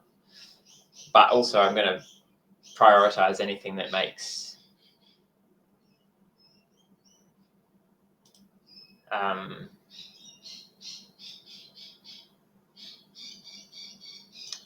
anything that makes incidental fodder. Could theoretically play the Ground Seal if I needed to. Track, I could also play the Tracker if I need to. Does make fodder. So there's the Crown, which is pretty bonkers. Just a flexible removal spell. Yeah, I think I'm just taking Crown. Otherwise, I would be interested in the Shepherd as a card to splash. Mini Sweeper. And I guess I'd also be somewhat interested in Evolving Wild since I seem like the kind of deck that wants to splash, but I don't actually have the stuff to splash yet. So I'll take the Crown. I think this is good in any deck. Flexible removal spell that, you know, scales with the game. Feral Encounter. Yeah, it's fine. It's like a fight spell.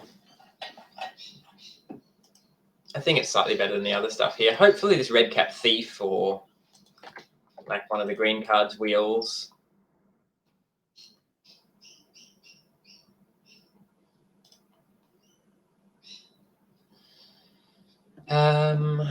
So not really into that. This does make a token. This makes a token too and is a good card, but does want a certain number of creatures, and I'm only on 6 creatures so far. This is okay of a speed bump. I think the Rage is probably the best card for this kind of deck, potentially. Even it's a bit odd, but like giving big things trample is quite important. I'm kind of leaning towards being red. Question is, so do I want to splash this or like be green-black, or would I prefer just to have Red Cap Thief or like one of these red spells? As foretold, yeah, not doing it for me. I think a Red Cap Thief is kind of nice. It ramps, it makes something to bargain. Hopefully I can wheel, flick a coin.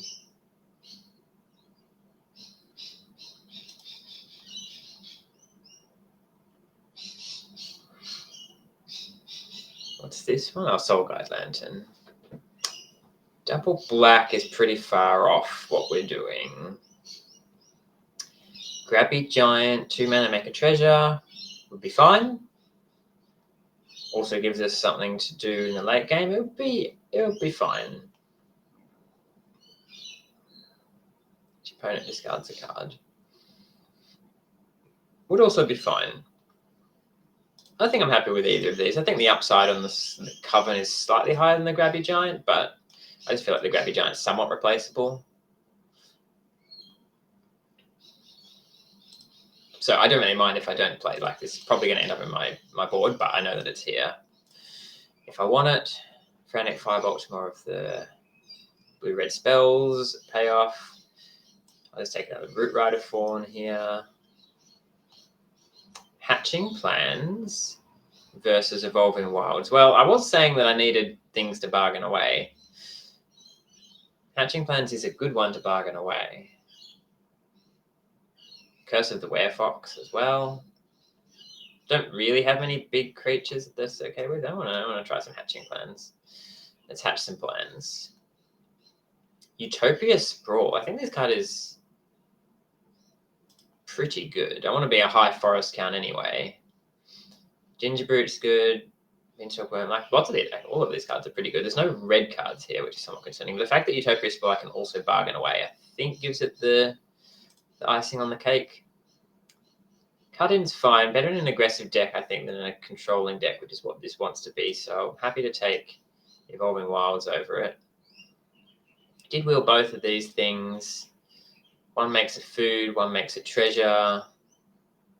They're both fine. I think, given that I might not necessarily be red, I'll take the Holohenge Scavenger.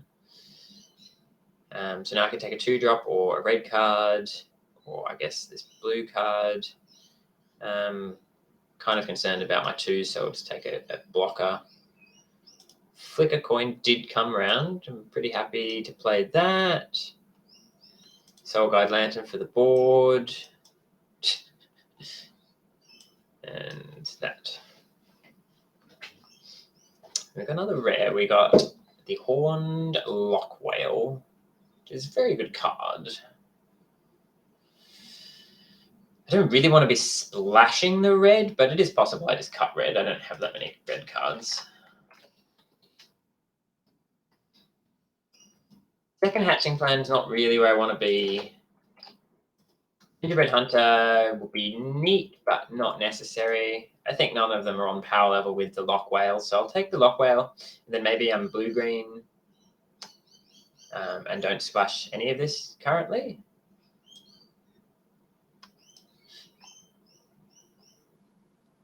What's this one?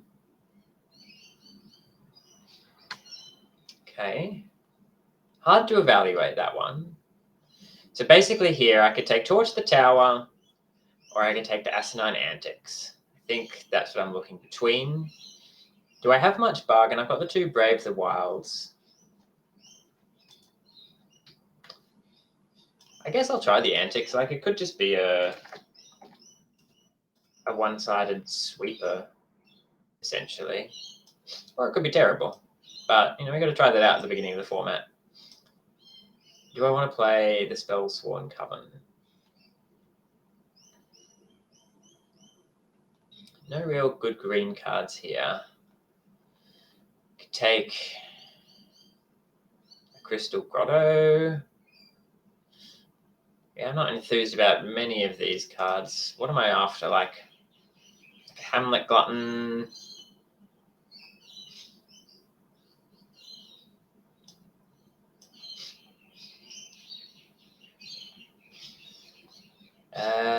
This is pretty good as an adventure. Return from the Wild is also there. I've already got one, though, and I don't really have tons of things that I'm ramping into. I'm going to take the Picnic Ruiner. Again, for the green side, basically. There is a Hamlet Glutton. I will take Hamlet Glutton here. That is nice.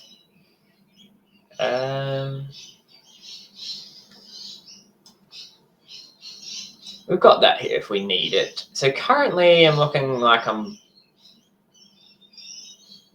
blue-green, although there is still a world where I'm green-red and splash the blue, even though I probably wouldn't splash this, but I could definitely splash the whale.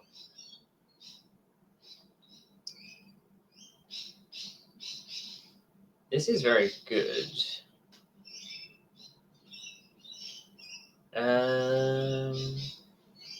It's probably just better than either of these things.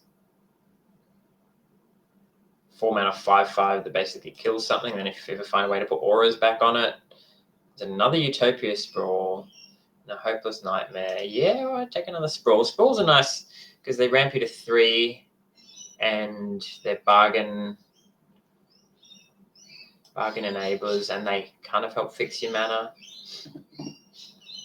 Do I want a genealogist? The genealogist is good with this, or the beanstalk worm. Don't really have much going on for the beanstalk worm. The genealogist actually seems pretty decent in this deck. Because I can put an aura back on this thing.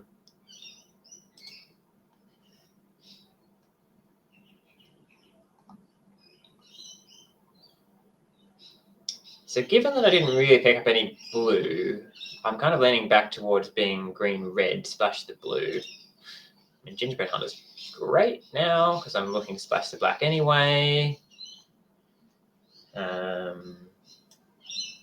Great, happy about that. And then the best card here is probably this Edgewall pack. I don't want these cards. Don't know if I want Edgewall pack, but looks likely that I'm not playing blue. Now, there was quite a few blue cards in these packs, and none of them seem to be coming around.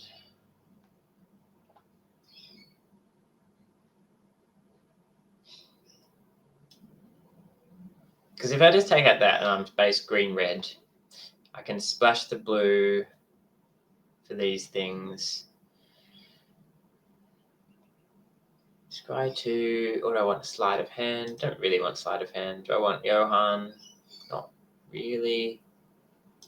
Don't really have Maze to Wake at work. Another Return from the Wilds. Okay, I'll probably play that.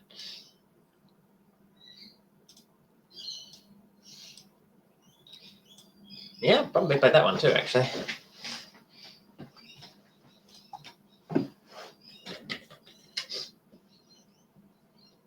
So if I just take out the blue and the red, sorry, let's put this thing back in as a 4. Get rid of the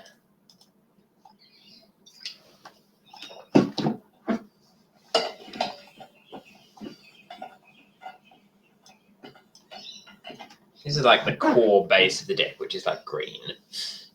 And I probably want to supplement it with something. How many bargain things did I end up with? I've got the 2 Brave the Wilds. The Oof is 3. This is just kind of whatever. Like the Werefox and the Scavengers, I don't really need to play. It's definitely not the Sky-based Tracker, actually. Let's take that out. This one's to bargain. So if I want red, I get a bit of removal. If I want blue, I get some stuff to sack.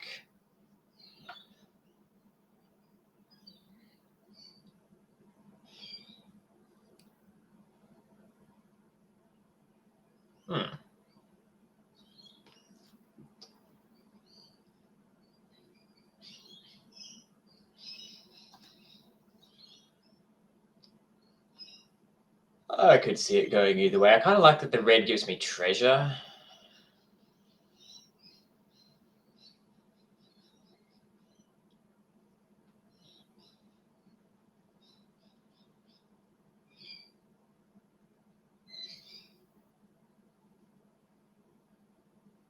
None of them give me early creatures. 2 Brave the Wilds basically count as lands, and I've also got 2 Utopia Sprawls. I think I can get away with 15 lands.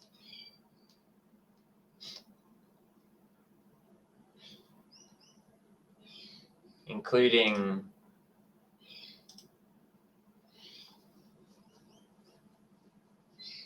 about 10 green, because I really want to hit Utopia Sprawl on 1.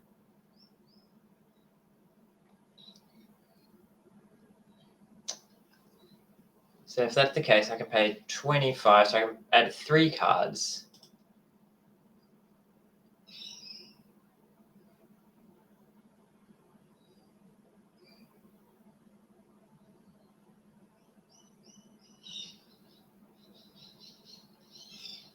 I think cheap interaction is going to be key. So I think I'm going to add the red. 1,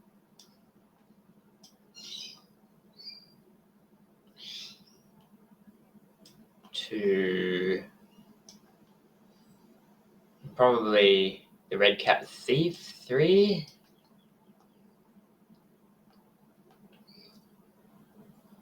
2 treasure makers.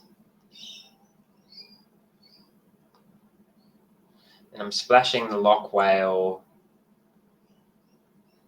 So I want 2 islands probably. I play this. Crystal Grotto potentially. I want 10 of these. Or 9, I guess. I didn't pick up... Oh, no, I have Evolving Wilds. 9 of these. Blue, red, black. That's up to 40. I think I probably want to cut the Crystal Grotto because most of my stuff's extra basic and play 2 islands for the lock whale. And then this gives me like 10 sources of green. And then 1, 2, 3, 4, 5, 6. I've got tons of sources of all the other colors. So it's kind of like, what do I want to play? Like, do I want to play hatching plans? How many bargain things do I have again? Not that many. 1, 2.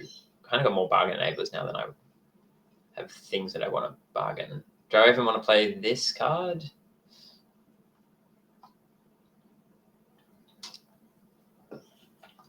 Maybe I play a hatching plans over that. What's my creature count like now? 14. That's not bad. Could also play the Coven.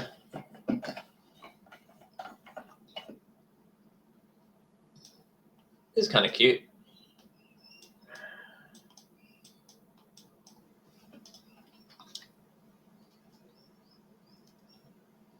Do I want the Coven or the hatching plan is kind of the question.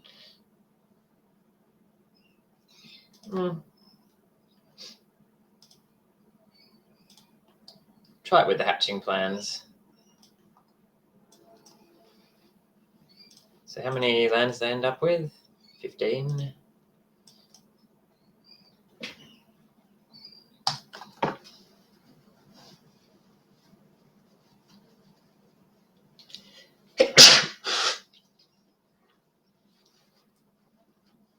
I mean, this is the kind of deck that I love playing. 5-color nonsense. Perfect.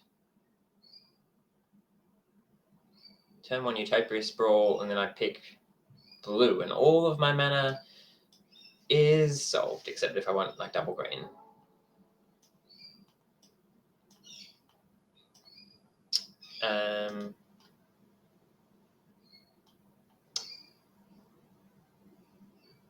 Nice, pick blue.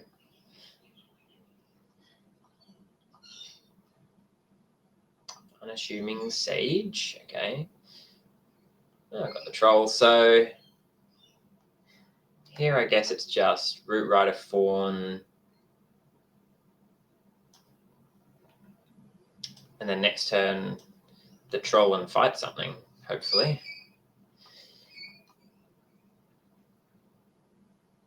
Do I block?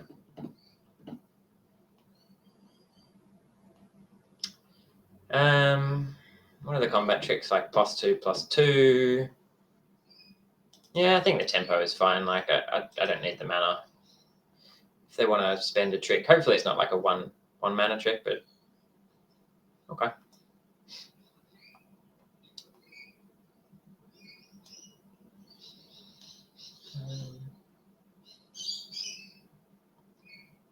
So I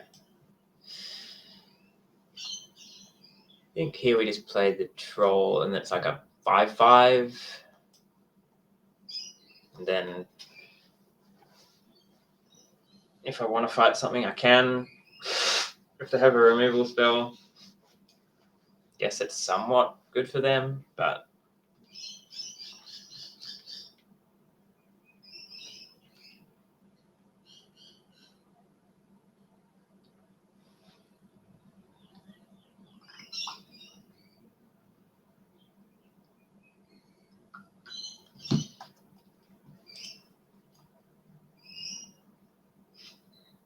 Warehouse Tabby.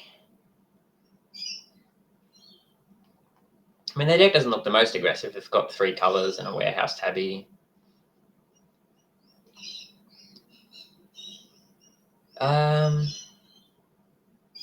So if I attack here, I can make it a 6/6.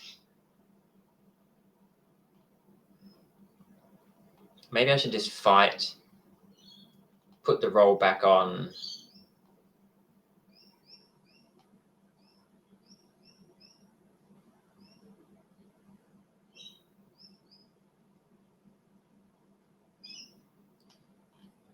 Pretty sure I can do that. Right, so I sacrifice it and it fights, but with that trigger on the stack, I can then put the monster roll back on. Hope this works.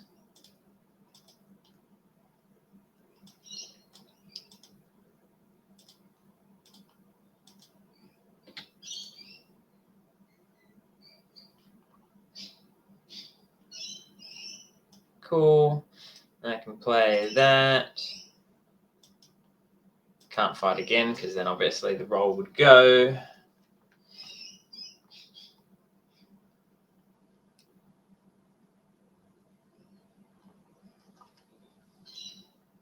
Okay, well now I'm getting concerned.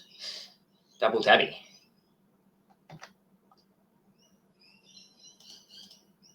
I can just kill it with flicker coin though.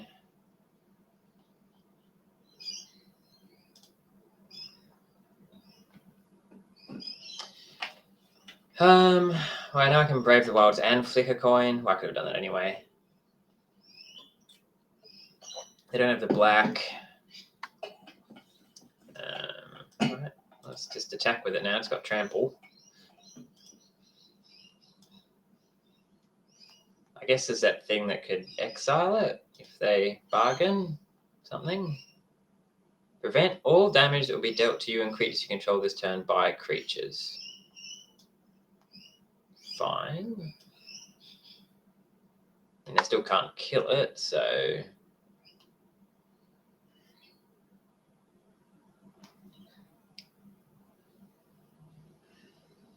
Okay.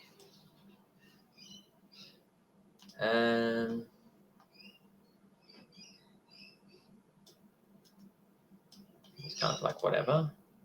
Prevent all that damage. Do I play Werefox?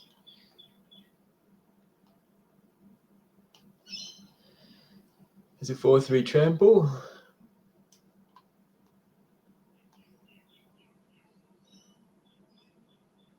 Yeah, I think so. And keep the oof.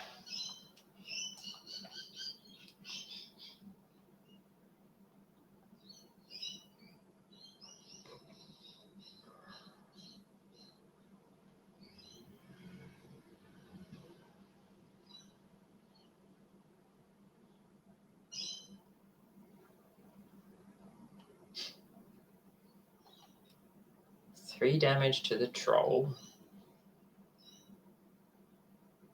Okay. There's one on a black against death touch. Yeah, this is just attack with everything. Can firebolt, can flicker coin. Actually, I can't firebolt and flicker coin. Oh no, I can because I can flicker coin first.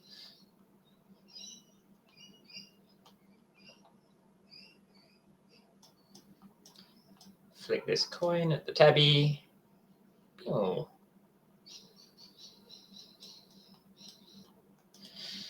Bump, bump.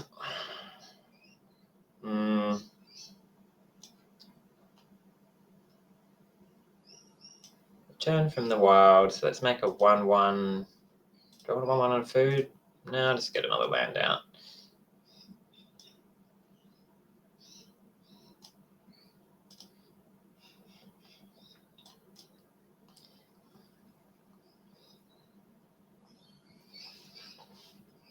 Archon, okay. Now that's a card. I think I just need to fight that. I'm gonna just do that. And then I can fight it. 1, 2, 3, 4, 5, 6, 7. excuse me, 8. This for 7.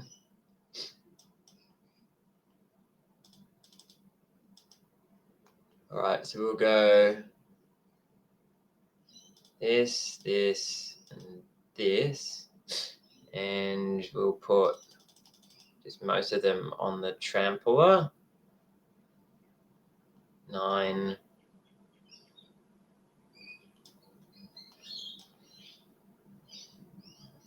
Is that right? So then this is a 6, 6. Actually, hang on.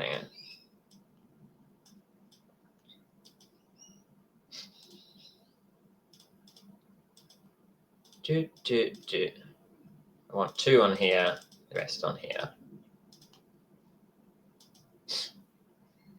And then we fight this.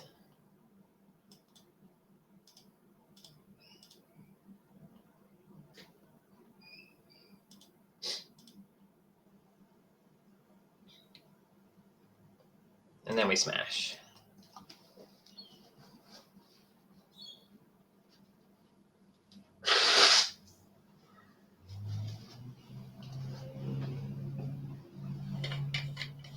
Then hopefully we win.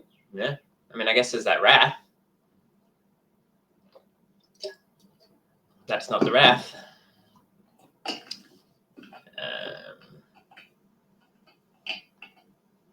So any downside descending with team? I guess I'll just kill this one first. Play my otter. Bargain it. Sack the sprawl. Put up the bottom. Like in case they had the exile spell, they could have chumped this and exiled the werewolf, the werefox.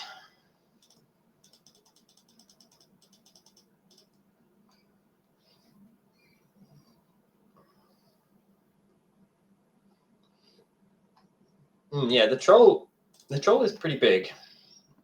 When I say big, I mean important.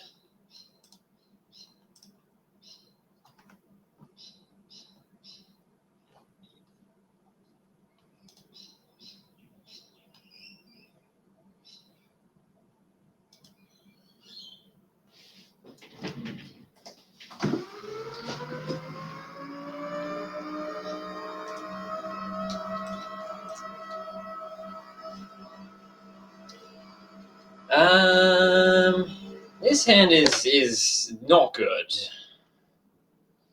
This hand is very not good.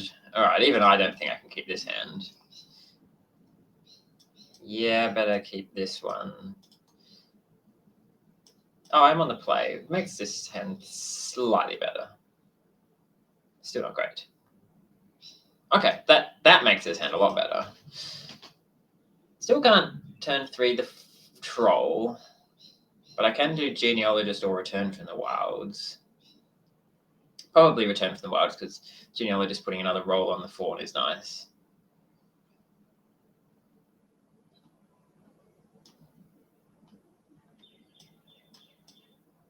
All right, let's get a 1/1 and search. Get a swamp.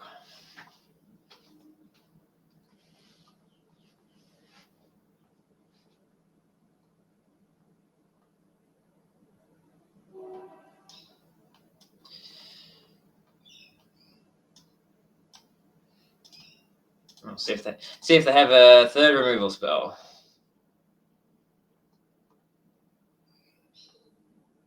No, they just have a big thing.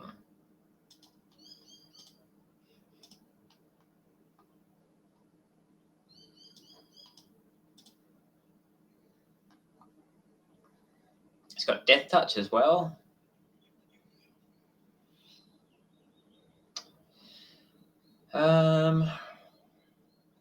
All right, I guess I attack first. Probably just trade it.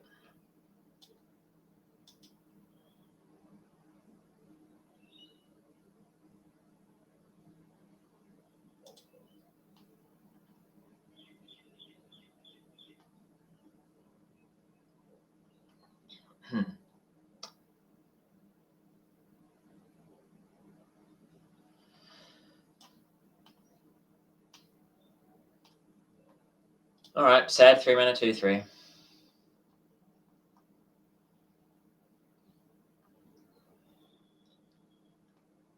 Create 2 knights.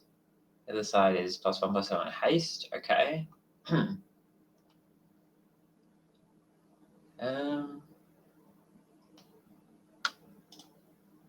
Guess I'll do this one first and just say green.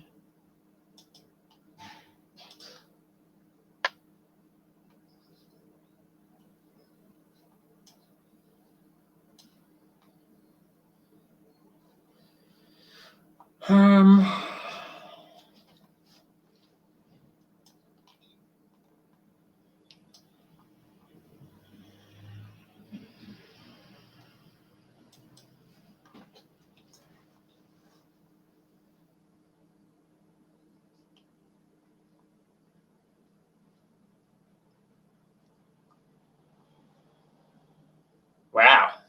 Okay. Green. This turn. All right, let's do it. Get the gingerbread hunter.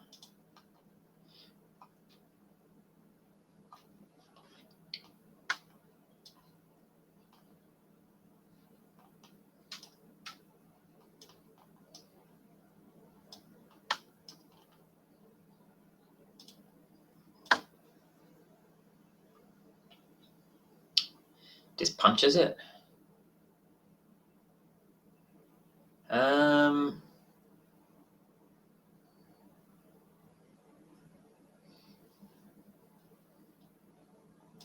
Guess no attacks, and then I just snack on one of them.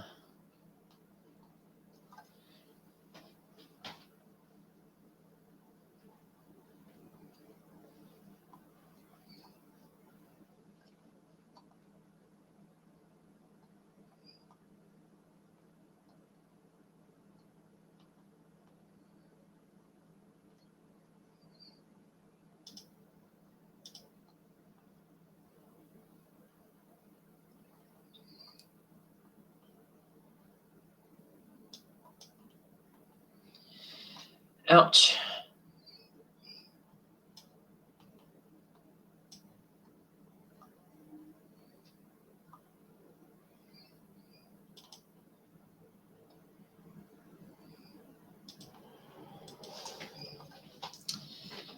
Still got 4 cards in hands. Double Imadane's Recruiter's given them a good boost. So I could be on 5 and have another 2/3, which might be a better position. Okay.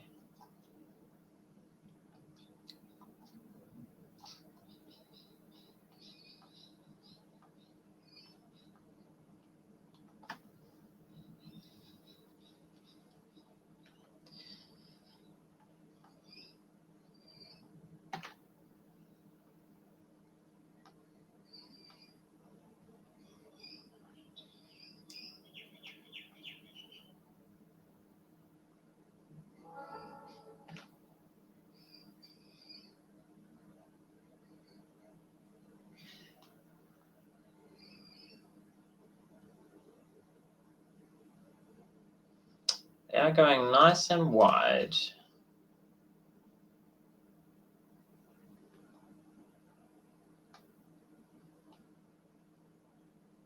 Candy grapple the hunter. Right, well, that was basically going to happen anyway.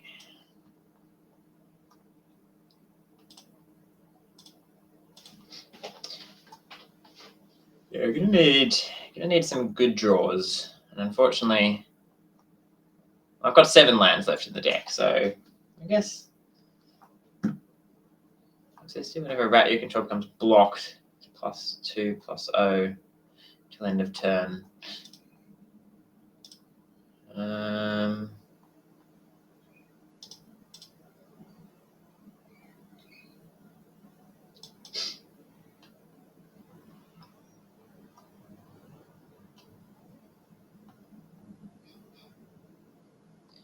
I was going to say, if I draw the Horn Lockwell, I can't cast it. Oh, no, I can from the Root Rider Fawn.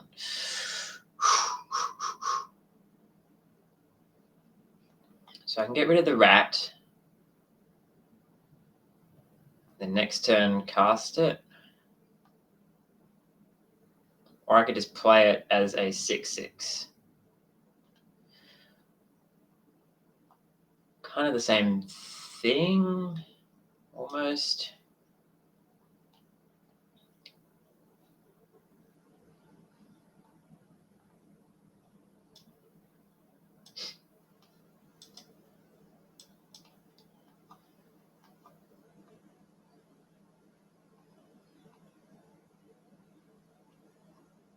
I can get rid of the Tattered Ratter as well, which probably works better. I guess if this works worse if they have a removal spell. Okay.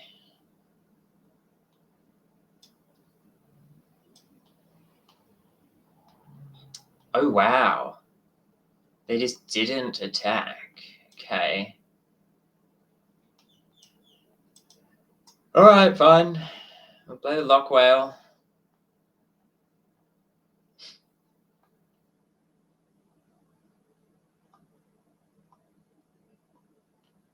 I think we need to attack with it now. We've got the Werefox as well.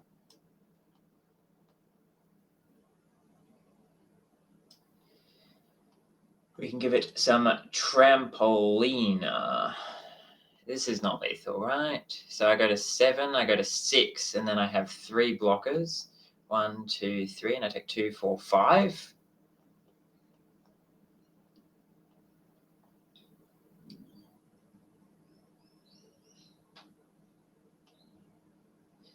I got to finish this game though.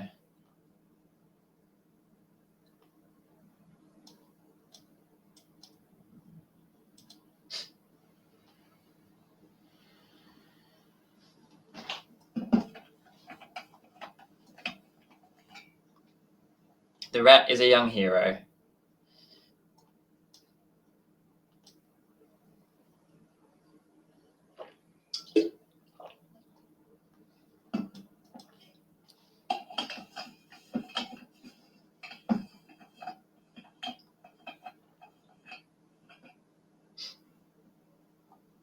So give it flying. Oh, they draw a card.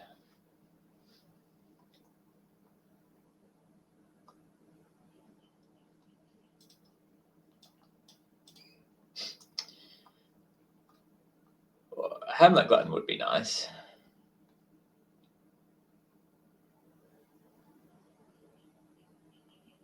When it becomes blocked, it gets +2/+0.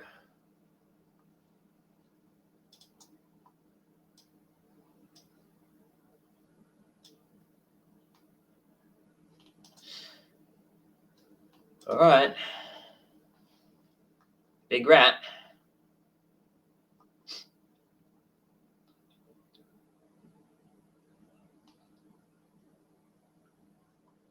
You found a removal spell for my Horned Lockwell? That's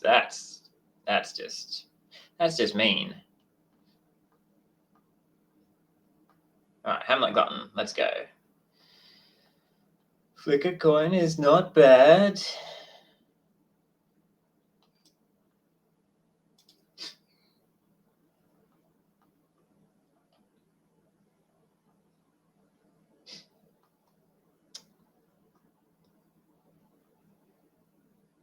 I'm on effective 4.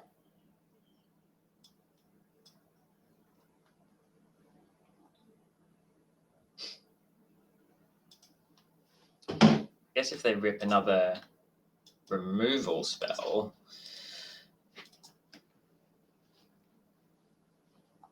that would be awkward.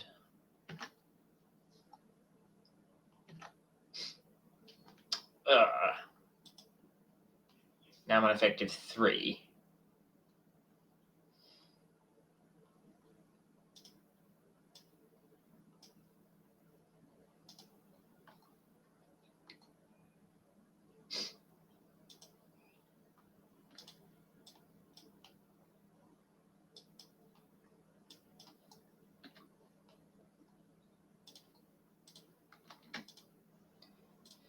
What do I need to draw? Hamlet Glutton is probably the best draw.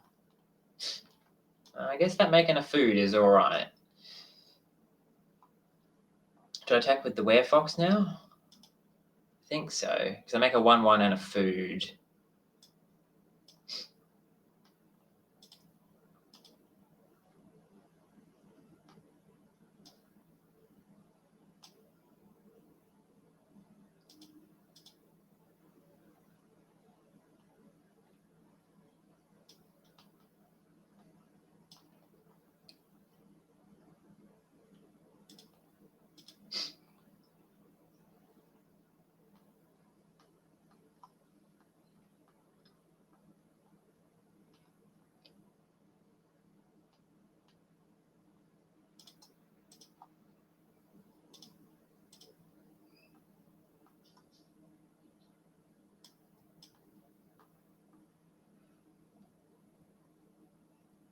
Edgewall pack. All right, that's going to be annoying. Edgewall in. Comes in tapped. All right.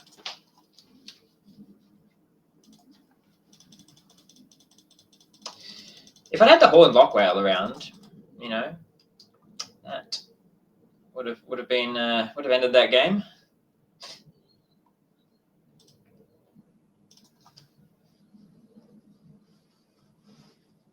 I think my other outs was like drawing the Otter. Obviously, Hamlet Glutton was going to be amazing.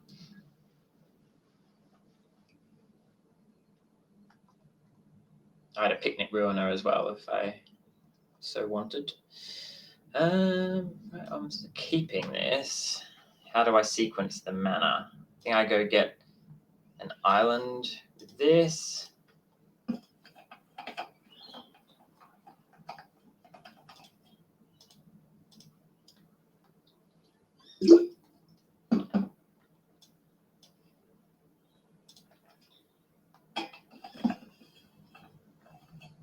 Okay, that's neat.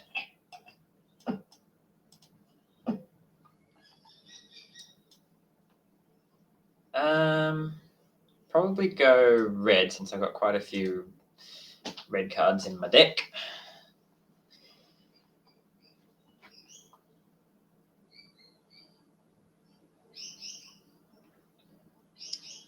Brave the Wilds. Could make something a 3/3.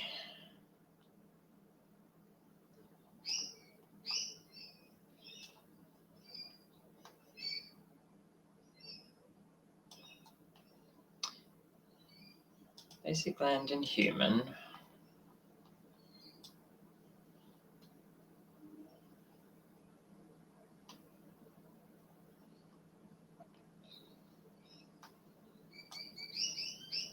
Do have the Lock Whale. So probably want the second island.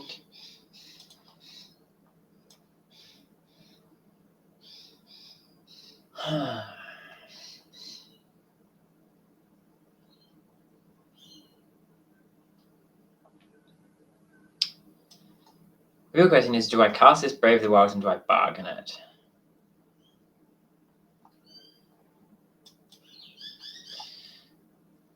I think the answer to both those questions is no. Kind of strangely.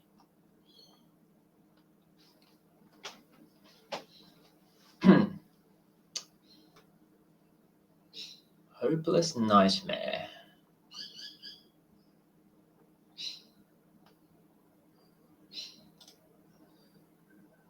Right.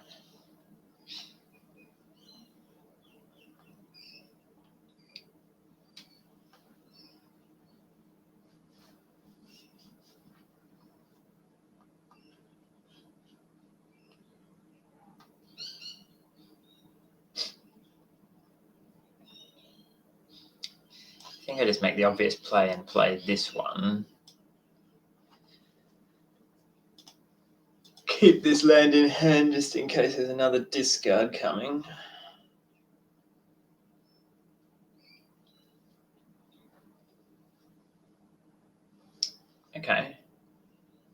So this is fine because now I can do this. 1, 2, 3. Give it the royal treatment.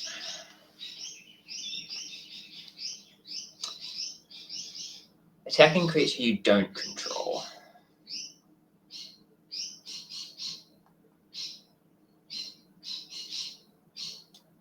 I guess I'm happy to trade it for 2 of these. I mean, I'm not super happy to do it, but...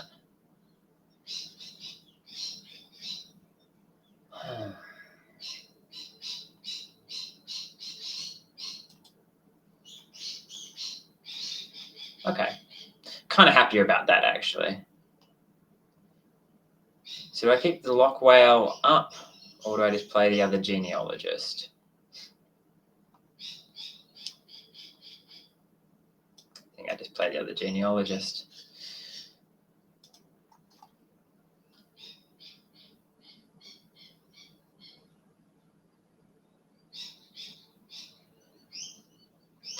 Because the knight had ward, so if I wanted to bounce the knight, I've had to play land, which means I'm still open to discard at this point.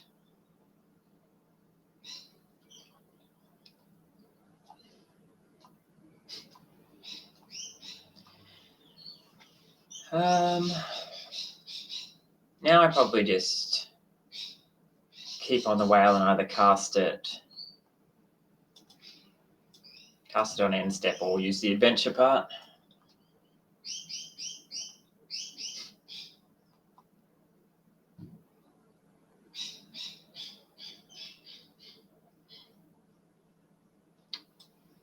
Okay, looks like we might be able to use the adventure.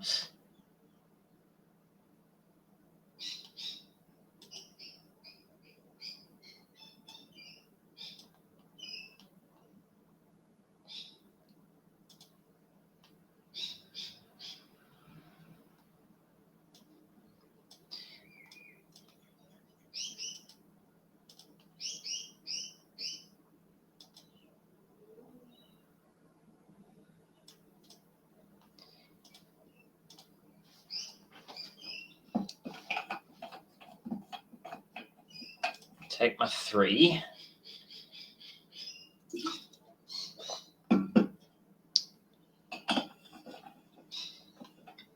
Yeah, I think I just played this one.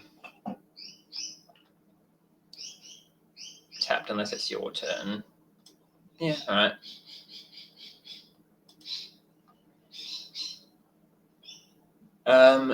So you could tap it.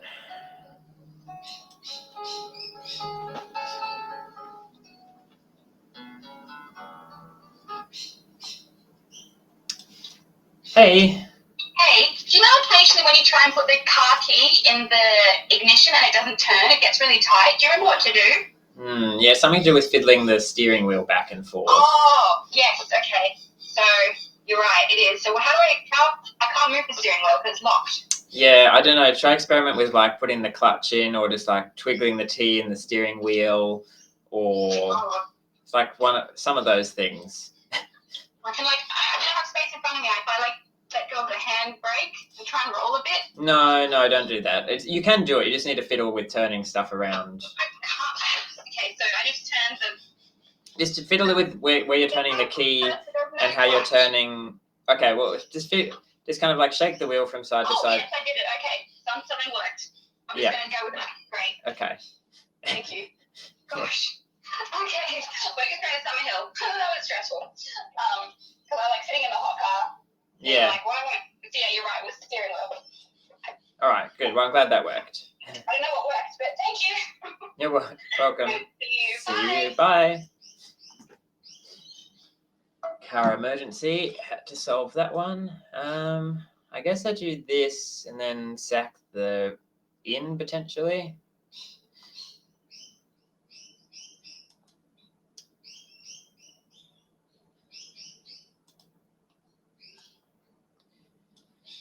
I mean, it just gets me back a beanstalk worm, which is not the best.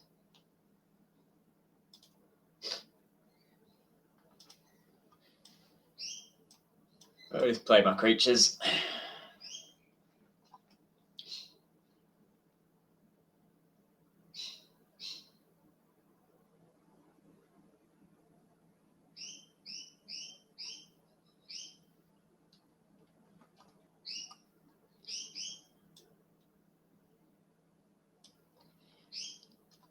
Maybe I do just get a Beanstalk Worm back now.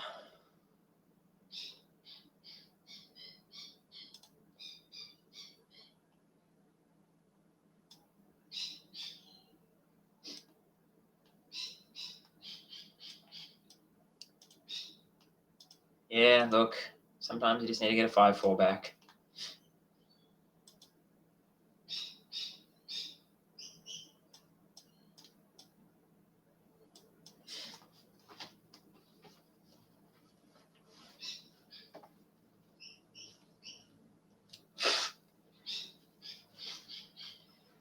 Yeah, they could be sacking their enchantments to scry. I guess.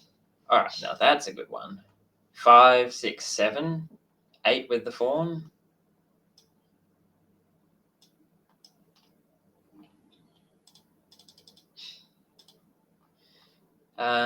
So we'll put one there, some there, some there. So we'll put at least 2. So probably 3 on the 1/1.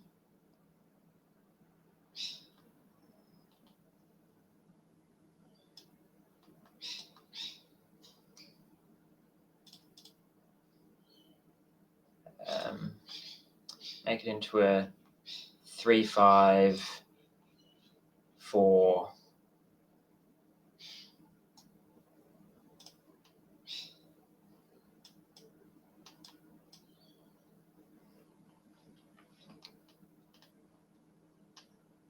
Because I didn't want to put too many on the 1/1 because if they have the rat out, they could kill it and get a bigger value out of that.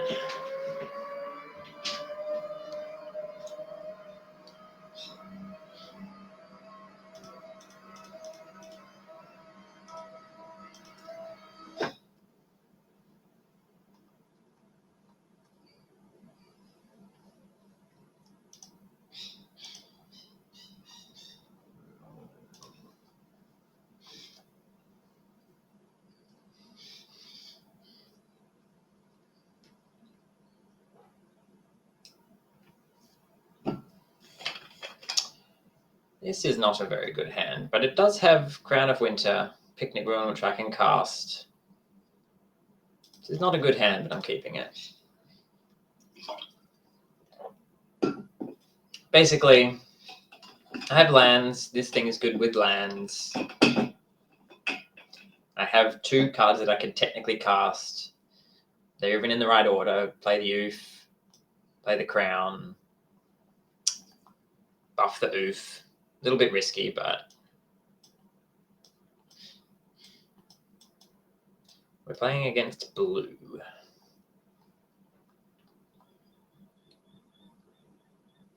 Blue-white, tap your stuff. Armory Mice. So, I could put 2+1/+1 counters on this, or I could play the Crown. Can't cast either of these creatures, so this creature is actually quite important. So I think putting 2+1/+1 counters on it and beating is, strangely enough, where I want to be. Because I'm assuming they're playing the tap down deck if they're blue-white.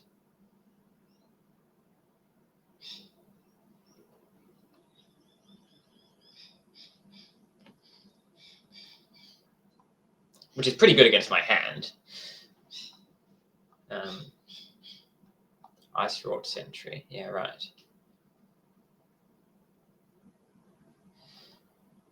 So I do really want to be attacking. Utopia's Ball means I can cast the Elusive Otter or the Picnic Ruiner. Probably the Picnic Ruiner. So I tap that, put this on that name red.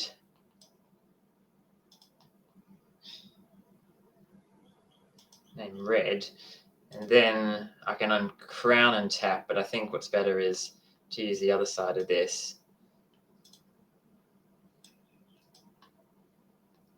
And just beat face, because now I can do Picnic Ruiner for 2 and crown and tap next turn.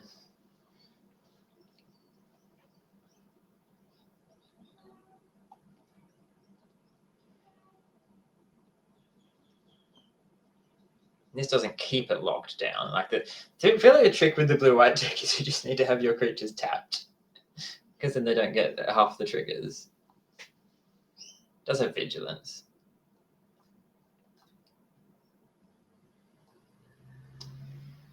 Probably just some kind of bounce spell now.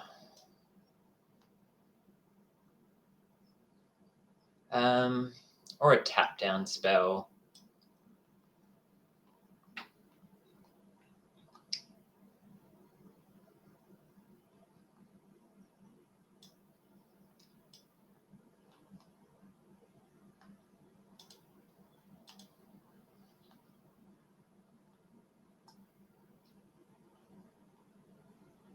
Okay. Yeah, well, that's not too bad.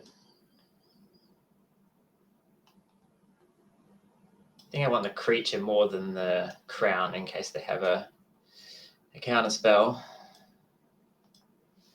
This costs 1 less to activate on your turn. Wow, okay. The fact that they didn't have a removal that spell there.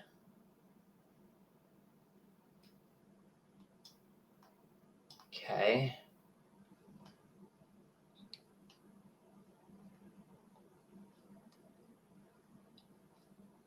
Okay.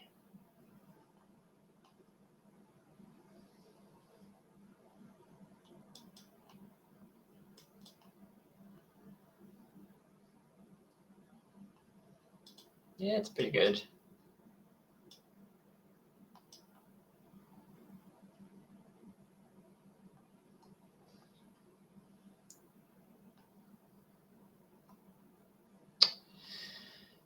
Hamlet Glutton costing 5. So I just tap this and win though, right?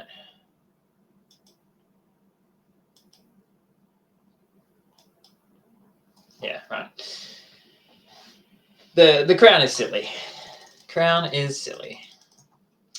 Heavy is the head that wears the crown, or something like that.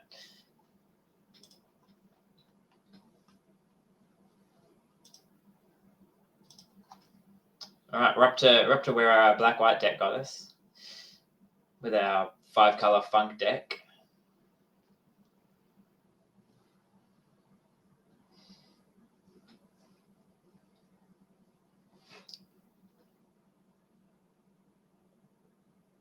I do love these style of decks, though.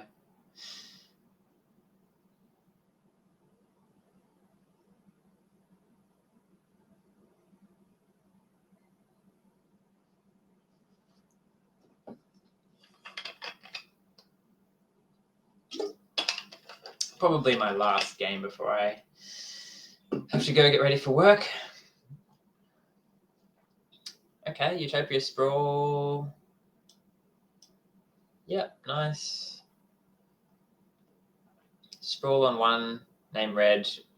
I can ramp pretty hard with this hand. Just hope I draw a Hamlet Glutton or something. Do I name red?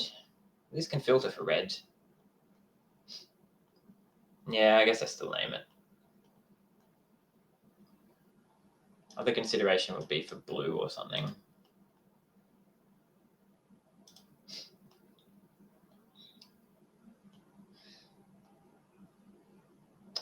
So can Beanstalk Worm, play 2 lands, play Root Rider Fawn, and then I'm out of action, but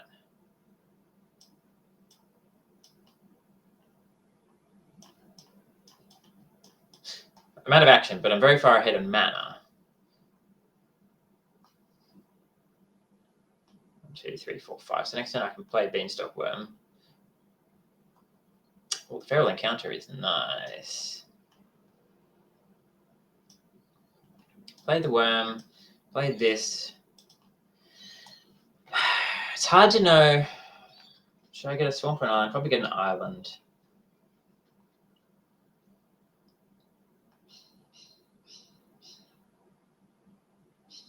Because I can filter through the fawn for a swamp.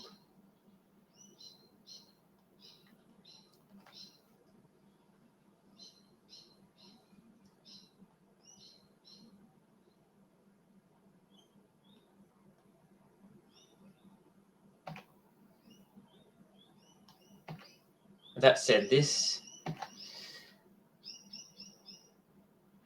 So if I do that 2, then I have 1, 2, 3, 4. Oh, yeah. So the only thing is if I hit...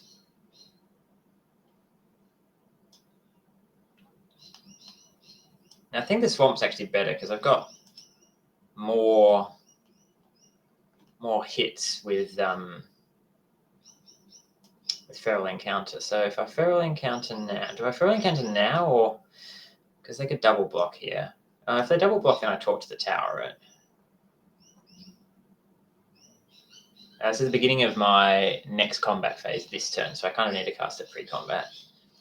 Okay, get a red cap thief. Miss out on the hatching plans, but don't really care about that.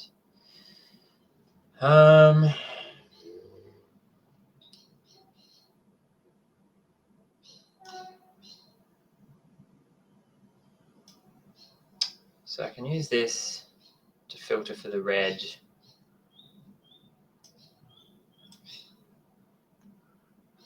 All right.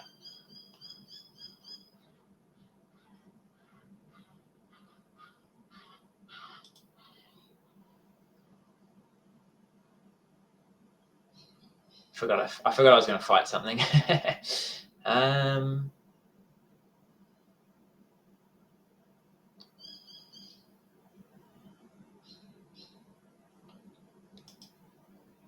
going to kill the fawn. Oh, it doesn't fight, it just punches.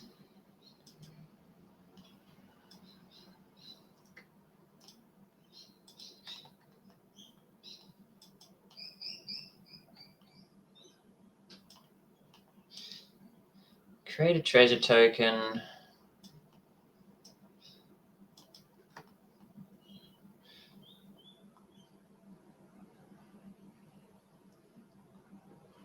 This card is complicated. Complicated but good.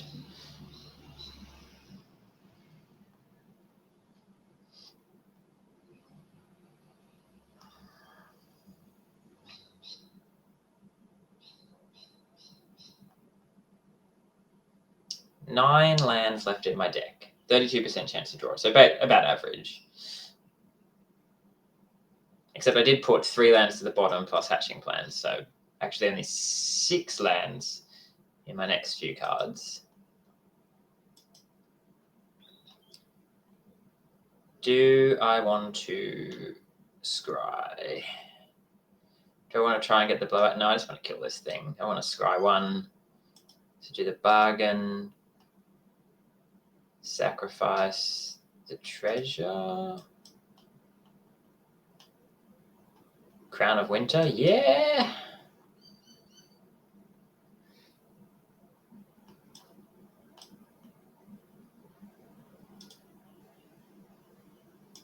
Tap this. And then just attack.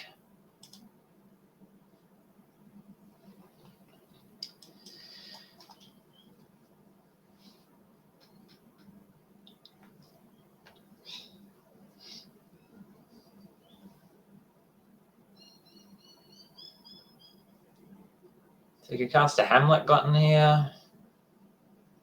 Curse of the Werefox. Okay. Can fight my red cap thief. Oh, you fight. Okay, well.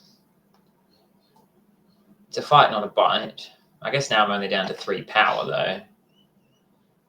Yeah. Okay. And they have a food.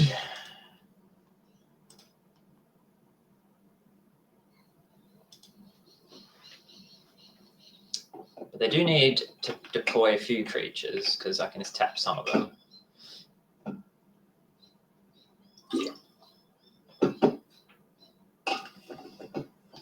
Oh, they got a rebuy. Back for seconds, nice.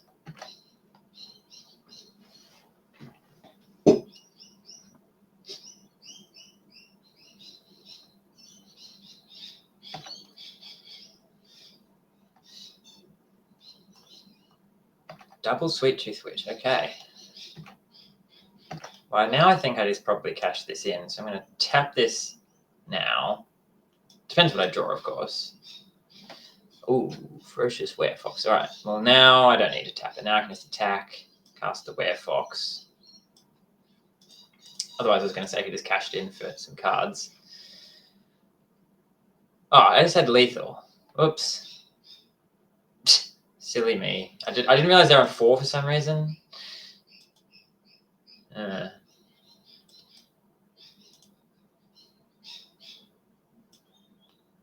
Did not realize they were on 4 life. Would have made a difference.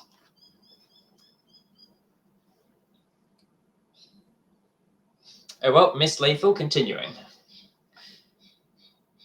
I mean, we're still in a very good spot, just like, obviously we would have won the game, so it's a pretty big punt.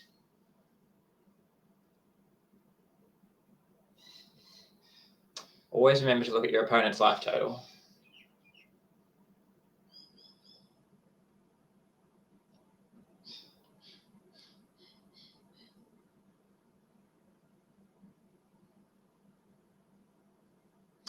And now they have the food, so there's a chance we can't win this turn either. 7, 8.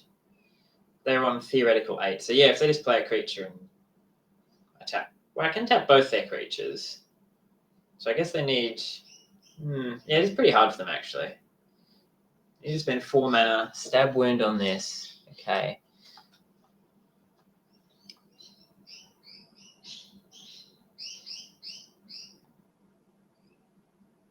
Play the creature, okay. Sure, they can attack if they want to. Tap the witch. Okay. And then I tap the fawn. Yeah, this card is silly. Silly, silly, silly. All right. Well, I'm gonna wrap the stream up there. Had some good games. Interesting decisions. Ended with a pretty sweet deck. I'm glad that like 5-color nonsense is back. Love playing it. Gonna play it many more times, I bet. All right.